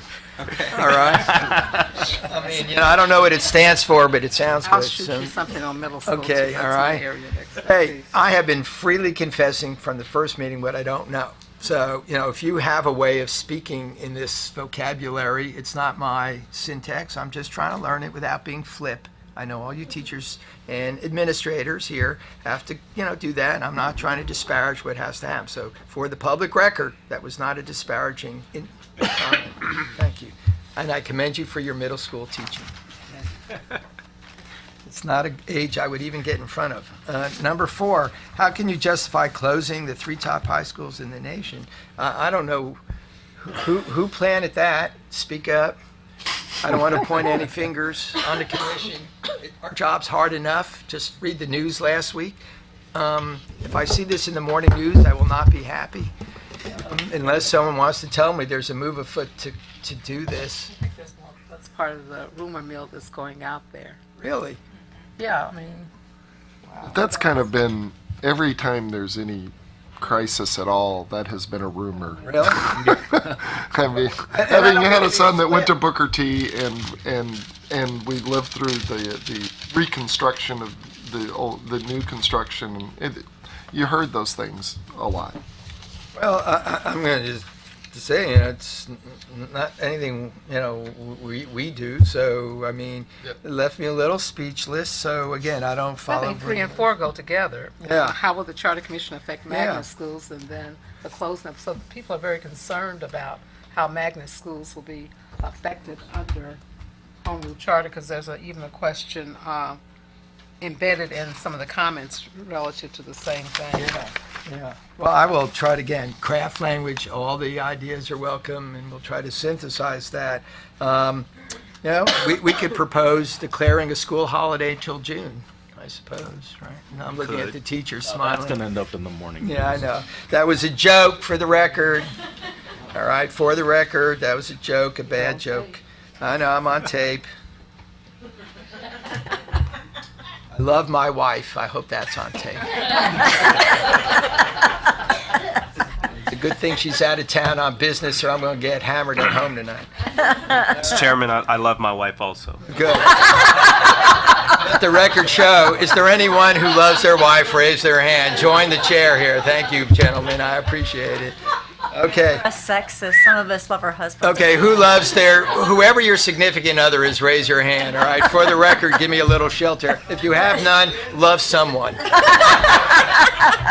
And we all love the children of the DISD. Can we be on record for that? Raise your hand. Thank you. Mr. Chair, I do think we digress. I went off on a riff. I apologize. All right, number 5. I'm sorry. I do want to say that we can address question 3, especially if we're addressing it in the standpoint of can the Charter Commission The then. answer would be yes. Yes, and as far as number 4, there is just a simple statement of that's not within the scope of the Charter Commission. Yeah. A number 4. Right. Yeah. I'm going to let you lawyers here lawyer me up, but I like that answer. Number 5, emphasis on enrichment. Is this a question or kind of just a statement of points that whoever said this would like us to consider? I think it's a statement. Yeah, it's a statement. Okay. I will try to work on it. Again, for the record, if you don't read your ISD email, I expect comments so we can turn this around. I will try to synthesize it, get it back out to everyone, and then we will post it. Are we good? Mr. Chair, just so you know that embedded in the Hillcrest notes also are number 9, number 12, and number 14. Okay. Let's go to 9. That, again, gets to the magnet schools and IB programs, and that kind of looks kind of similar to the other one. Yeah. How will the charter affect those programs? Magnets, IB programs, and tag schools. Okay. Number 14 was to the teachers specifically of sitting, 12. 12, I'm sorry, number Yeah, 12, 12. sitting on the commission. What are your priorities? So if y'all want to answer those and have them posted. And then number 14, what are the rules to change the charter? We can simply refer them to the Right. code. Yeah, to the code. Okay.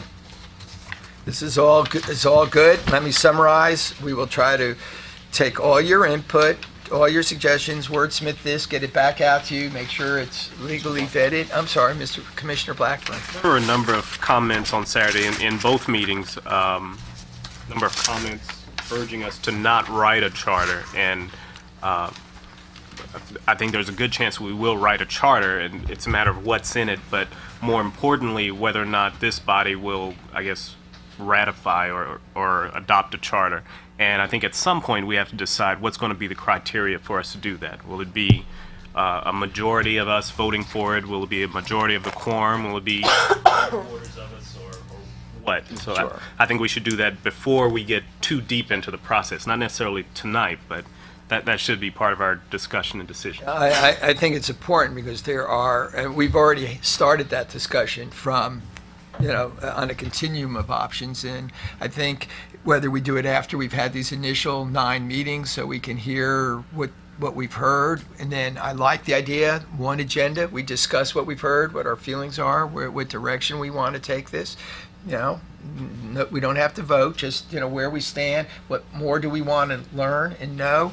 And I think that's fair, so that we have a sense of each other's viewpoint about directionality. No vote, no judgment, no decision, just where we stand. I think it's Commissioner Range. I think that the input from the public is certainly one of the things that we should give deep consideration to and a review of.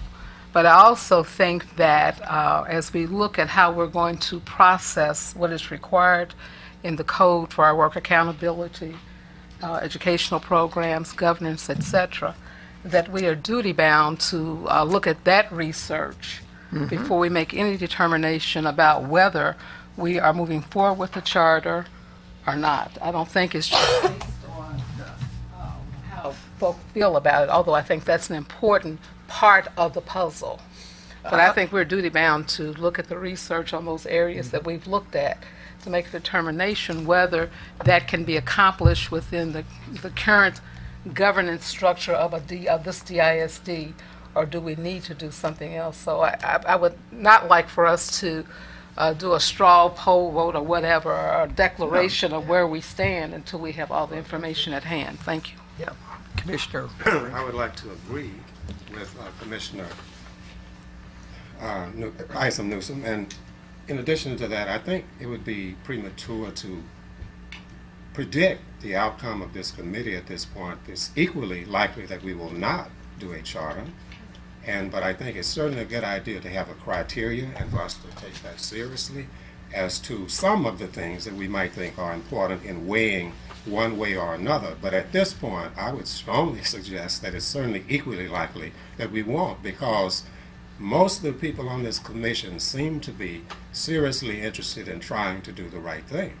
And the important thing is that we end up at the right place, but I wouldn't predict at this point where that place is, but I think it's equally likely that we won't, but we don't know at this point. Commissioner Oliver, then I want to move on. I'm looking at the clock. Right. I see this commission evolving every time we meet. I don't think, from where I thought we were the first meeting to the second meeting, we're changing drastically, because I think the input that we receive from the communities, I'm interested to see what people feel like in South Dallas as opposed to North Dallas, and West Dallas compared to East Dallas. I think the interesting part is yet to come. I think there's a strong likelihood that many of us will change our views as we go through this process. So with that said, that I think, yeah, so again, taking our own medicine, we want to be sure to be open to research, to ideas, to the public, and that's, I think, clear to everyone here. Our job is going to be try to synthesize what we hear and reach some informed conclusions down the road. Without anything else, and with the follow-up being understood, we'll move on to item number 5, which has been, I'm sorry. I had asked earlier, could I mention one thing about the chairman of the meetings that we're going to have? Yeah, I'm going to get to that. Oh, you're not at that? Yeah, no, we're not, because I want to pick up, the agenda was amended on item 5, that we're not going to vote on invitations, but I want to explain how we got there. So, there was a list distributed, and I want to just say that there were, in your record, in your list, we have received formal invitations to present from the NAACP. I labeled it Dallas Friends of Public Education, but Dr. Earhart told me there is the Stop the Charter is how she would rather have that labeled. They actually wrote in and asked to present because they heard that, yeah. So I want to correct that. The Texas Organizing Project is asked to present in a structured way, and then 4, the Greater Dallas Chamber of Commerce would like an invitation to come here and present their point of view. And so I want to say to those groups who did that, after the meeting tonight, and we can this Saturday hopefully ratify our process so that we can extend an invitation. I did want the Commission to know that appropriately contacted me through the DISD process, and I wanted to put that before you.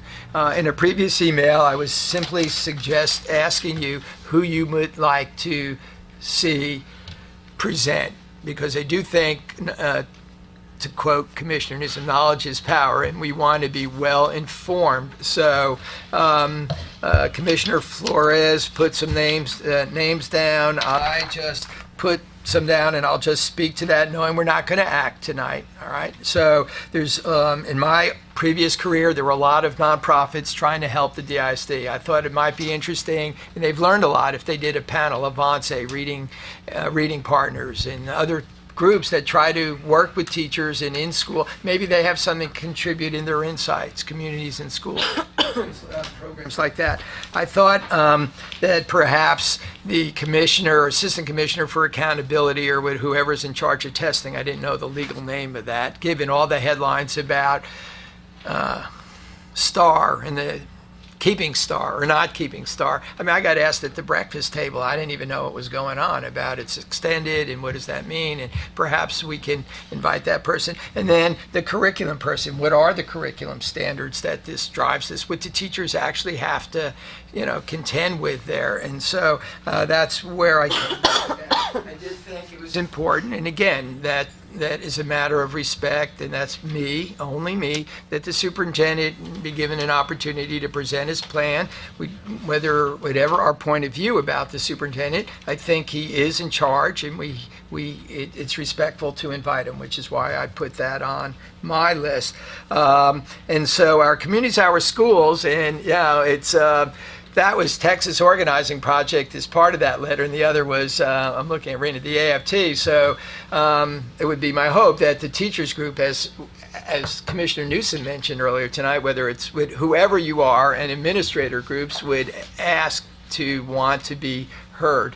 I know there's principals, there's different teachers groups, whoever those are, if you will help me find a way to solicit them and ask them if they want. Again, it's voluntary. We can't compel any. We don't have any subpoena projects here. So, and I also put Larry James down, who's a personal friend, because the mayor had a task force on poverty. And if you read that report, it's very informative about the problems poverty creates for children. In fact, one of their recommendations is universal preschool. And I think Larry is a really informed guy. That is his mission. He's a minister. So that's where I came up with that there's a cross current about the impact on poverty on families in Dallas. So, it isn't, again, it's not a closed list. It's not a definitive list. I want to thank Commissioner Flores for submitting names. I mean, there's no end point to this. So it was well-intentioned. The process was flawed. I certainly appreciate that. But I do want to recognize those who have been coming, to know that we received your information, and if the process, again, was my responsibility by being flawed, I was hoping to be able to extend that formally tonight, but we hopefully will cure that on Saturday, as you heard, and I appreciate you, really do, for reaching out, putting it in writing that you would like to present, and so I just want to acknowledge that. Commissioner Newsom. Yes. I would appreciate having, and I think it's going to be important for our work that we get a timeline by which we get all of the listing, because I obviously have some recommendations as well. I would also think it would be helpful if we could categorize the folks to the extent that we can around the work group, so that we can cluster the folk. So that if we're looking at budget or accountability, we can hear from those folk rather than, because helter-skelter, for me, the information is going to start getting mixed up. And so if we could have some sense of structure around who will present what, around which areas, I think would be helpful. And then there are the general ones as well. I wouldn't want to stop anybody from coming forward, but I think it would be helpful for the group those. And again, if we have a sense of time by which you would want these lists, contact information, I'm sure.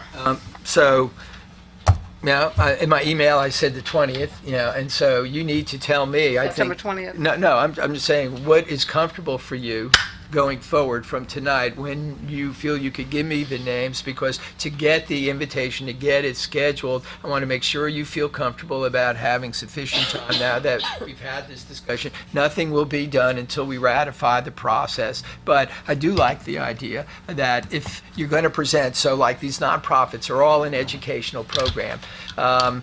The Irma Rangel Foundation that started it, so you could have, the Foundation for the Education of Young Women, so you could have a night of education. You could have a panel or an evening of presenters on accountability and what is the state of the art and how is it being used. You could do one, there are clearly issues on governance, to find out who could or couldn't talk to us about it. I mean, I think that makes a coherent thing, and I would certainly go back to the groups. I mean, we heard on Saturday from one of the presenters. In the morning they had one issue, in the afternoon gave us 8 really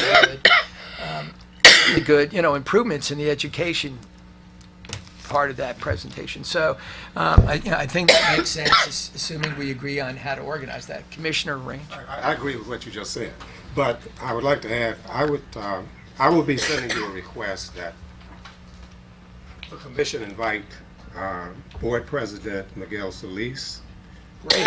the first presenter. Well, no, we won't talk about the first, but anyway, to be a presenter. Good idea.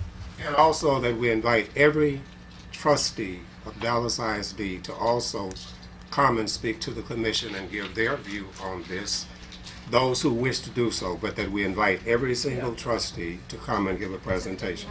And I will just, if I might comment, I had someone in the community remind me there were 14, is it? I'm looking at trustees, 14 jurisdictions in the DISD, or how many towns do we cross? 14 or 15. 14 or 14?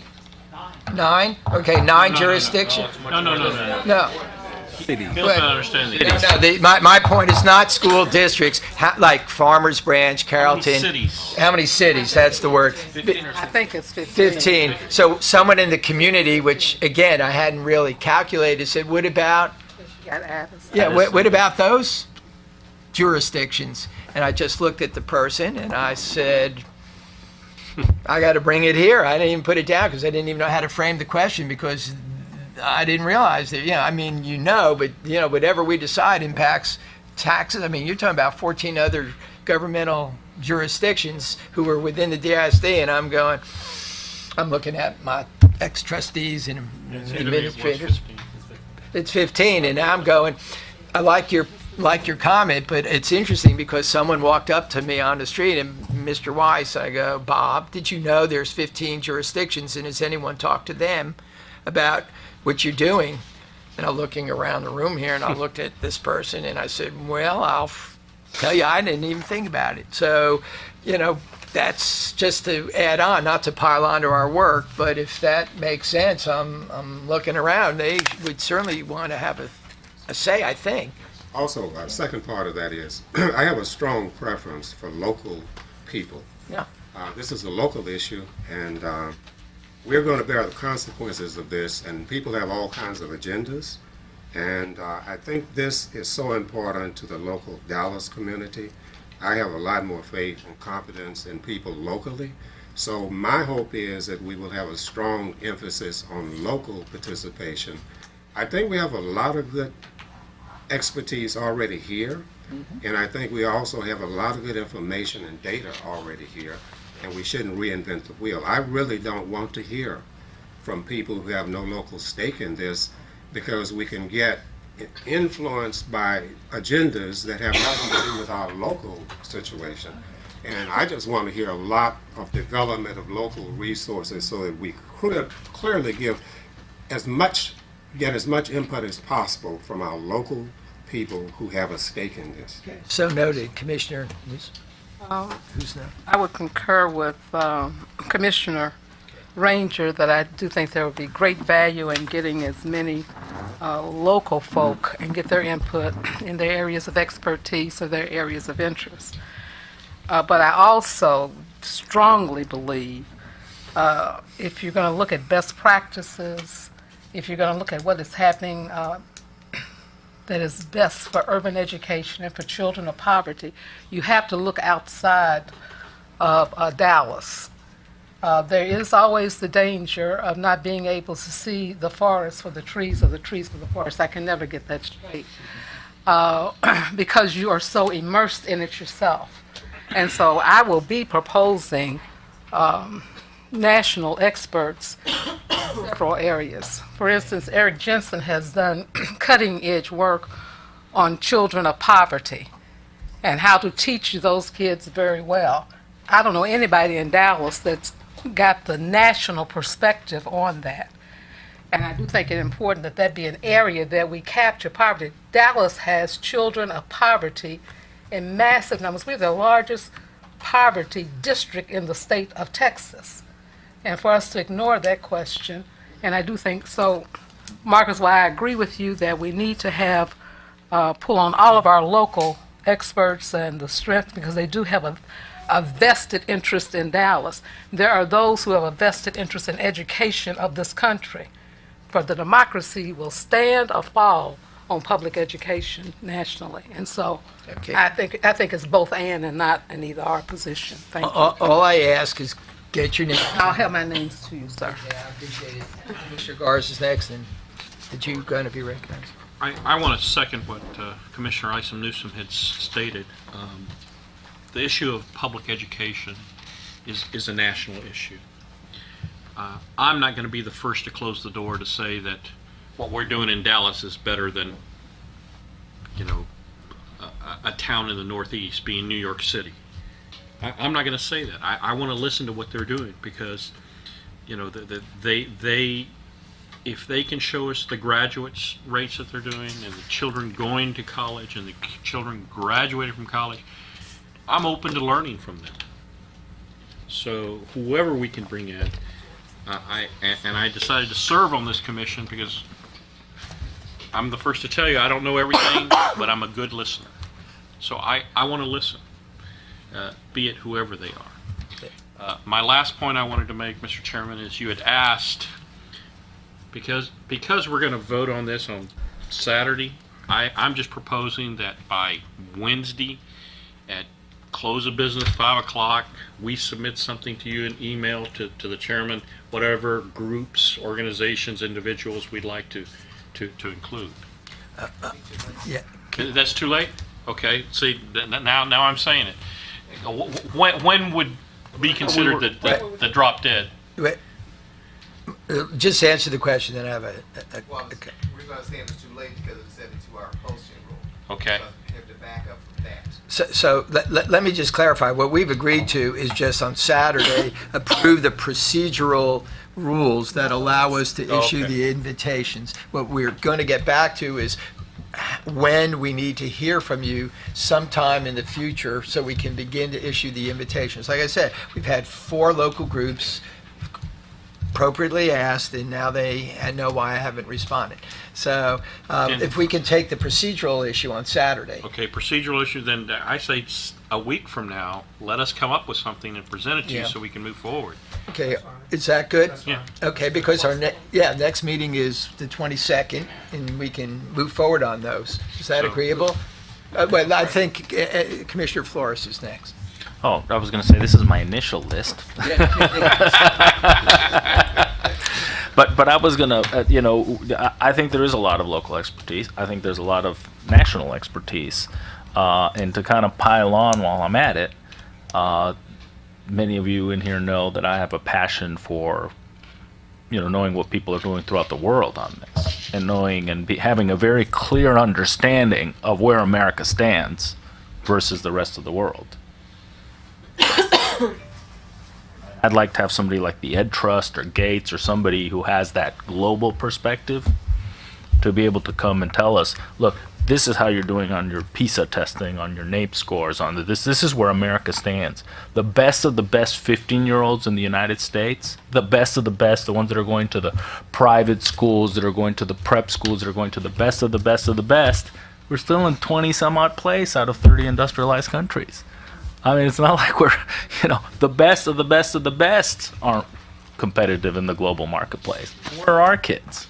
And so, not to, rain on our parade, because I know that we have a lot of folks working very hard to support our kids. I think we also need a reality check, because just beating Houston, folks, is not good enough. Just beating New York City, just beating Denver, just beating, whoever, fill in the blank American school, that's a race we should already be winning. We start comparing ourselves to overseas, and I think that we could have 1 or 2 folks come in, and I bet you they'd probably do it for free, to fly in from the different well-recognized national organizations, kind of give us a 20-minute reality check. Okay, so if you hold on, just let's figure a date certain. I want someone to tell me their next meeting is the 22nd. If you will, give me the names. I can get it ready, get it out to you, your list, sometime before the 22nd. If you just do it the day before the meeting. Don't say we do it by next Monday. Yeah, next Monday. Monday. Yeah. Yeah. Yeah. The 15th. Yeah, next Monday, the 15th. I just want it on the record, all right? Yeah, on the record, on the 15th, your list of names, right? National, international, local, but I need contact information and just, obviously the name of the organization and an area. If they're an expert in governance, just, help us understand what you think they're going to speak to. If it's a education part, if it's a structural or what I call regulatory piece, so that we can expect, and when we discuss what makes sense, have some sense of that. And so I appreciate that, Commissioner Ranger. Budgetary implications of this. There were some budget proposals, I think there were 3 of them, that we saw 2 meetings ago. And I think at the last board meeting, the board made an amendment to the budget, I think that has something to do with the commission. I'm not sure if it was done. Was that done? Budget amendment for the $281,000. Now, how did that happen? We never approved any, or requested rather, we never requested any specific budget. How did this happen? I don't know. Okay, well, I would say because it's been allocated, it's probably okay, but that doesn't mean we have to use it. But I'm very concerned about wasting money on unnecessary things. And what I mean by that is, I am not of the opinion that, I thought we were going to have another discussion about that in terms of what we thought would be the priority and how much money. There was I remember there was $200,000 in there for consultants, attorneys, and something else. Staff, temps. Yeah, something. But we never dealt with the allocation of that money. And so I would be concerned about how much monetary impact this would have in terms of what we're expecting to use that money for, if anything. But it just sort of went away and we haven't discussed it since. So I do have a concern about that because I'm not for creating a big pocket of money for consultants. I'm not for that at all because I think we can do this without that big pocket of money. So I just want to know how much money do we have any intention of discussing that again as opposed to just going down that track. Well, let me propose this. Until we know who's being proposed and if there's a fee attached to it, it's an unanswerable question. Whether there's travel expenses been suggested, people might want to donate their time because this is a one-of-a-kind process. So, money matters. We heard Commissioner Garza from the beginning bring that up, and we want to be sensitive to that. But, we also have a duty to be well-informed. That's the chair's opinion. And the balance between well-informed and the return on investment from getting good ideas without being profligate is something we need to put in front of each other. And I don't have an answer for you tonight until I know who we're talking about and seeing whoever's being proposed, if there's cost associated with it. So I think when we get there and we can understand the list, I think we will have an informed conversation because at the moment we don't know. And so we've heard, 2 opinions. We want the best minds we can get to inform us at a price that makes sense or no price, and we want to use local people. I don't think it's it's not impossible to reconcile that. Just give us a chance as a group to see how that plays out. I think the first step is giving us names, seeing what the list develops into, and then we can take it from there. And I just think all these points are well considered and ones we need to be thoughtful about. But let's get started with at least put your names in. Let's see where it goes. Information is really good. We should be open-minded, but we should not be disrespectful to what's in Dallas or in the surrounding area. Like I said, I was taking the school on the 15 jurisdictions, and so I want to be sure that we're good locally. Think locally, act locally, think globally. What was that bumper sticker back then? And so we're going to try to reconcile all of our satisfaction. Okay. Mr. Chairman, I just want to make sure the public understands that we are each and all open to any suggestions that anyone has. Absolutely. And I know you mentioned people coming to you, but we didn't give them a mechanism for how to I'm do going to that. get to that in the last item because we have resolved that. You know, people walk up to me on the street and I'm going, you know, I'm Bob, not Commissioner Wise. So, but we're going to get to that. That's the last agenda item. So if we have no more on item number 5, that's a great segue into number 6. And I want to tell you what we're trying to do to improve the communication. Because it has been a Texas, I guess I can't say that, right, an open meeting. Yeah. You know. Yeah, all right. Could you cut my mic off? No. The message has been loud and clear that this is starting to generate a lot of interest. And, I mean, a lot of interest. And we need to up our game. So with Mr. Harris's help, we are, this is what's been going on. So first, I took the liberty, because it's inexpensive through the district, to get business cards that would have your name, your DIS, the email address, and the local thing here. It's a box, you know. So if you don't want to get hit up, you can pass them out. We're working on a bilingual temp to handle phone calls and mail. So I got these written requests, but I don't come down here every day. So until Mr. Harris told me you're getting mail, you know, I took myself down here and realized people are mailing. So we have a box. It's the 20. It's box 20. So if people want to write to us, that'll be up on the website. We have a main phone number, 972-925-5466. Yes, 972-925-5466. This temp will help answer these calls and get them out to you. We have a universal email, so if someone emails us using this email, it'll go to all of us so that we won't have this problem and who knows what when. And that we announced on Saturday, but you know, it's Home Rule Charter, one word, Home Rule Charter at dallasisd.org. Mr. Smith, Dino. What does that mean? That means if someone emails something to us at this address, it goes to all of us. So that, to answer your question, how do we know what's going on? So each of you are getting requests. So if you tell people to use this email address, everyone will get this all at once. So let me give it to you again. It's this will be on the website, Home Rule Charter, one word, at dallasisd.org. And Mr. Harris has created that. He ran a test, if you saw that, and that we all get it all at once. That is how I want to operate this as chair. We are working and soliciting proposals from vendors, if you have an idea, to create our own website. One of the issues is how independent we are. I keep hearing that from you. So we've enhanced our web presence on the DISD website.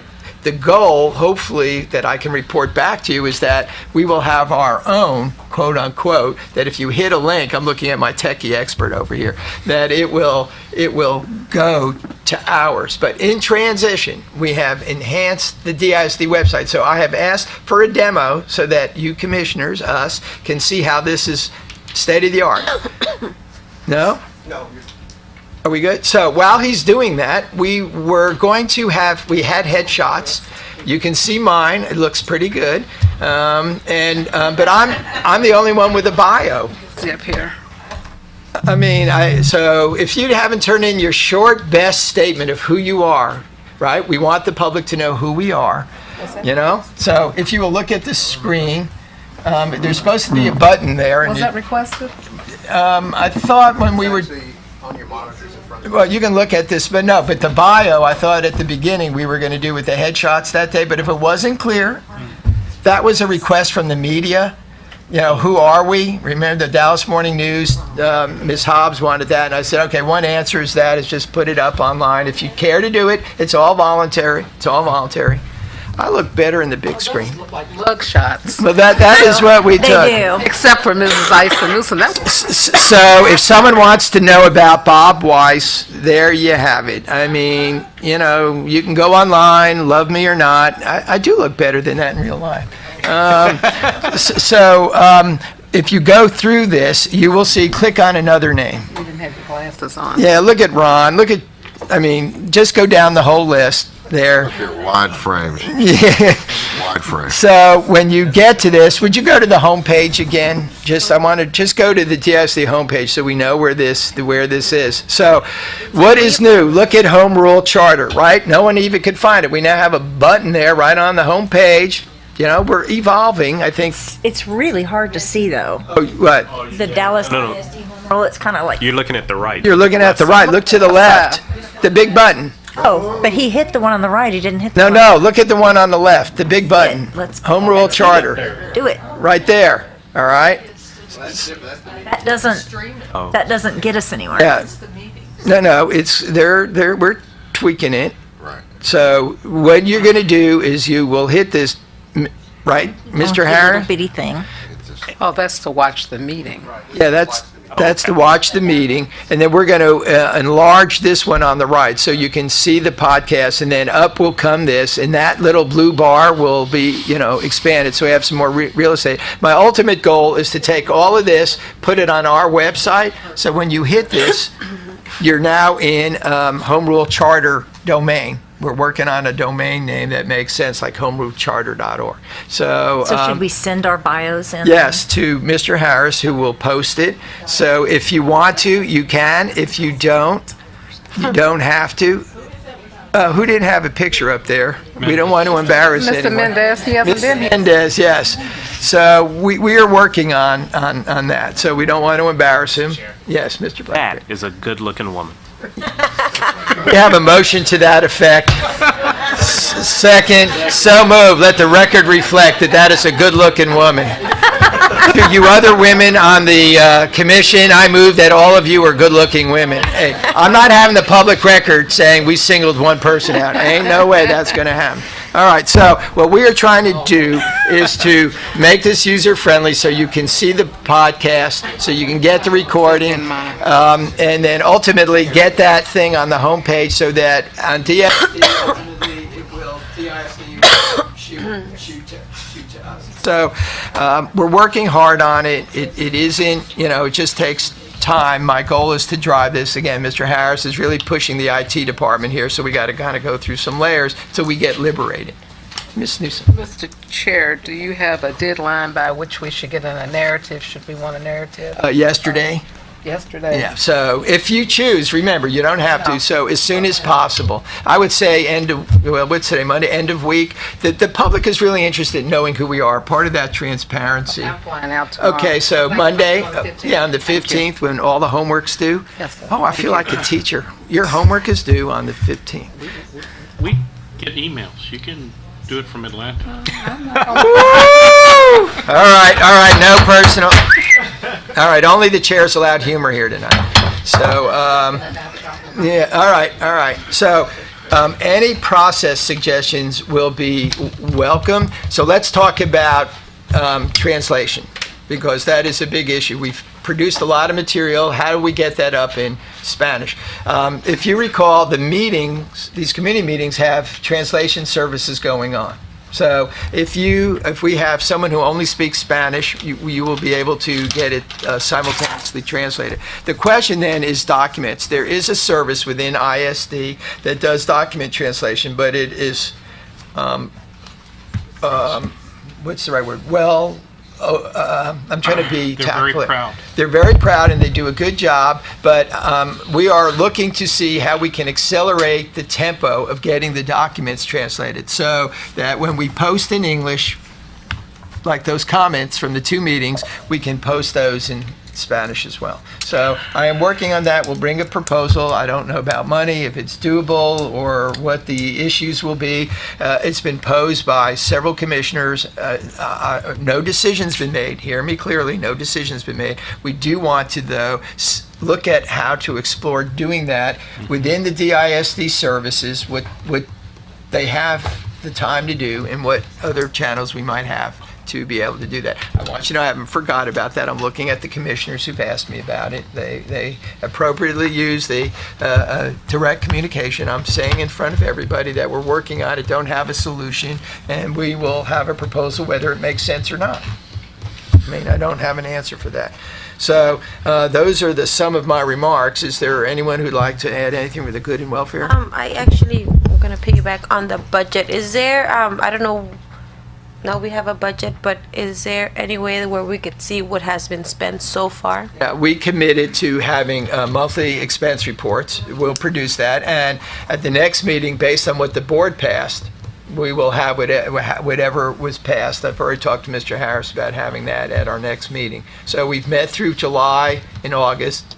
We'll have some report to date, and we'll be through September, and we will try to, at the end of every month, immediately in the beginning of the next month, whatever period it takes to do the books here, I just don't know. We will turn those reports around at the next available meeting. If there's no other... You need to go back to Mr. Edge, yes, I'm sorry. I didn't see your hand up. Okay. And Commissioner Sandell brought this up to me on Saturday, and I didn't realize it until this afternoon.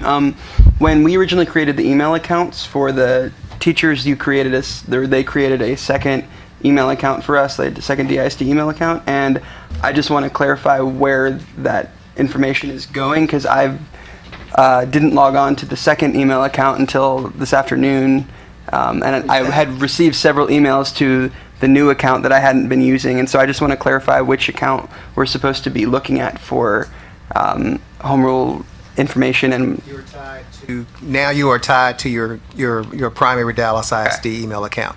And is there any way that we could eliminate the other one then? Will go away. Okay, awesome. Thank you. All right, I appreciate that. I had no idea until Commissioner Sandell kept sending me emails. I just thought, I didn't know you guys had your own email, so I apologize for that. Didn't realize that. Commissioner Ranger, I'm sorry. Didn't see your hand. For the public hearing on Saturday, September the 20th at 1 p.m. at Captain George Gilliam Police Academy, I would very much like for you as the chair to chair that commission. I do not want to chair that meeting. As a matter of fact, I really prefer you to chair all the meetings, but you have decided, to give the commissioners that option, because I feel like I'm comfortable with the fact that you are our chair, and I think it adds a certain formality to the fact that the commission is coming. But I don't oppose any, commissioner who desires to do it. It's just that I feel that you are our chair, and so I would like you to do it. I appreciate you saying that. I'm happy to do it and look forward to it. Any other comments before we adjourn? Motion to adjourn, please. Second. It's been moved and seconded by Commissioner Flores, seconded by Commissioner Blackburn, I believe. Meeting is, who was it? Oh, Commissioner Garza. The meeting is adjourned at 8:29. Yes, you can leave the binders here. No, I was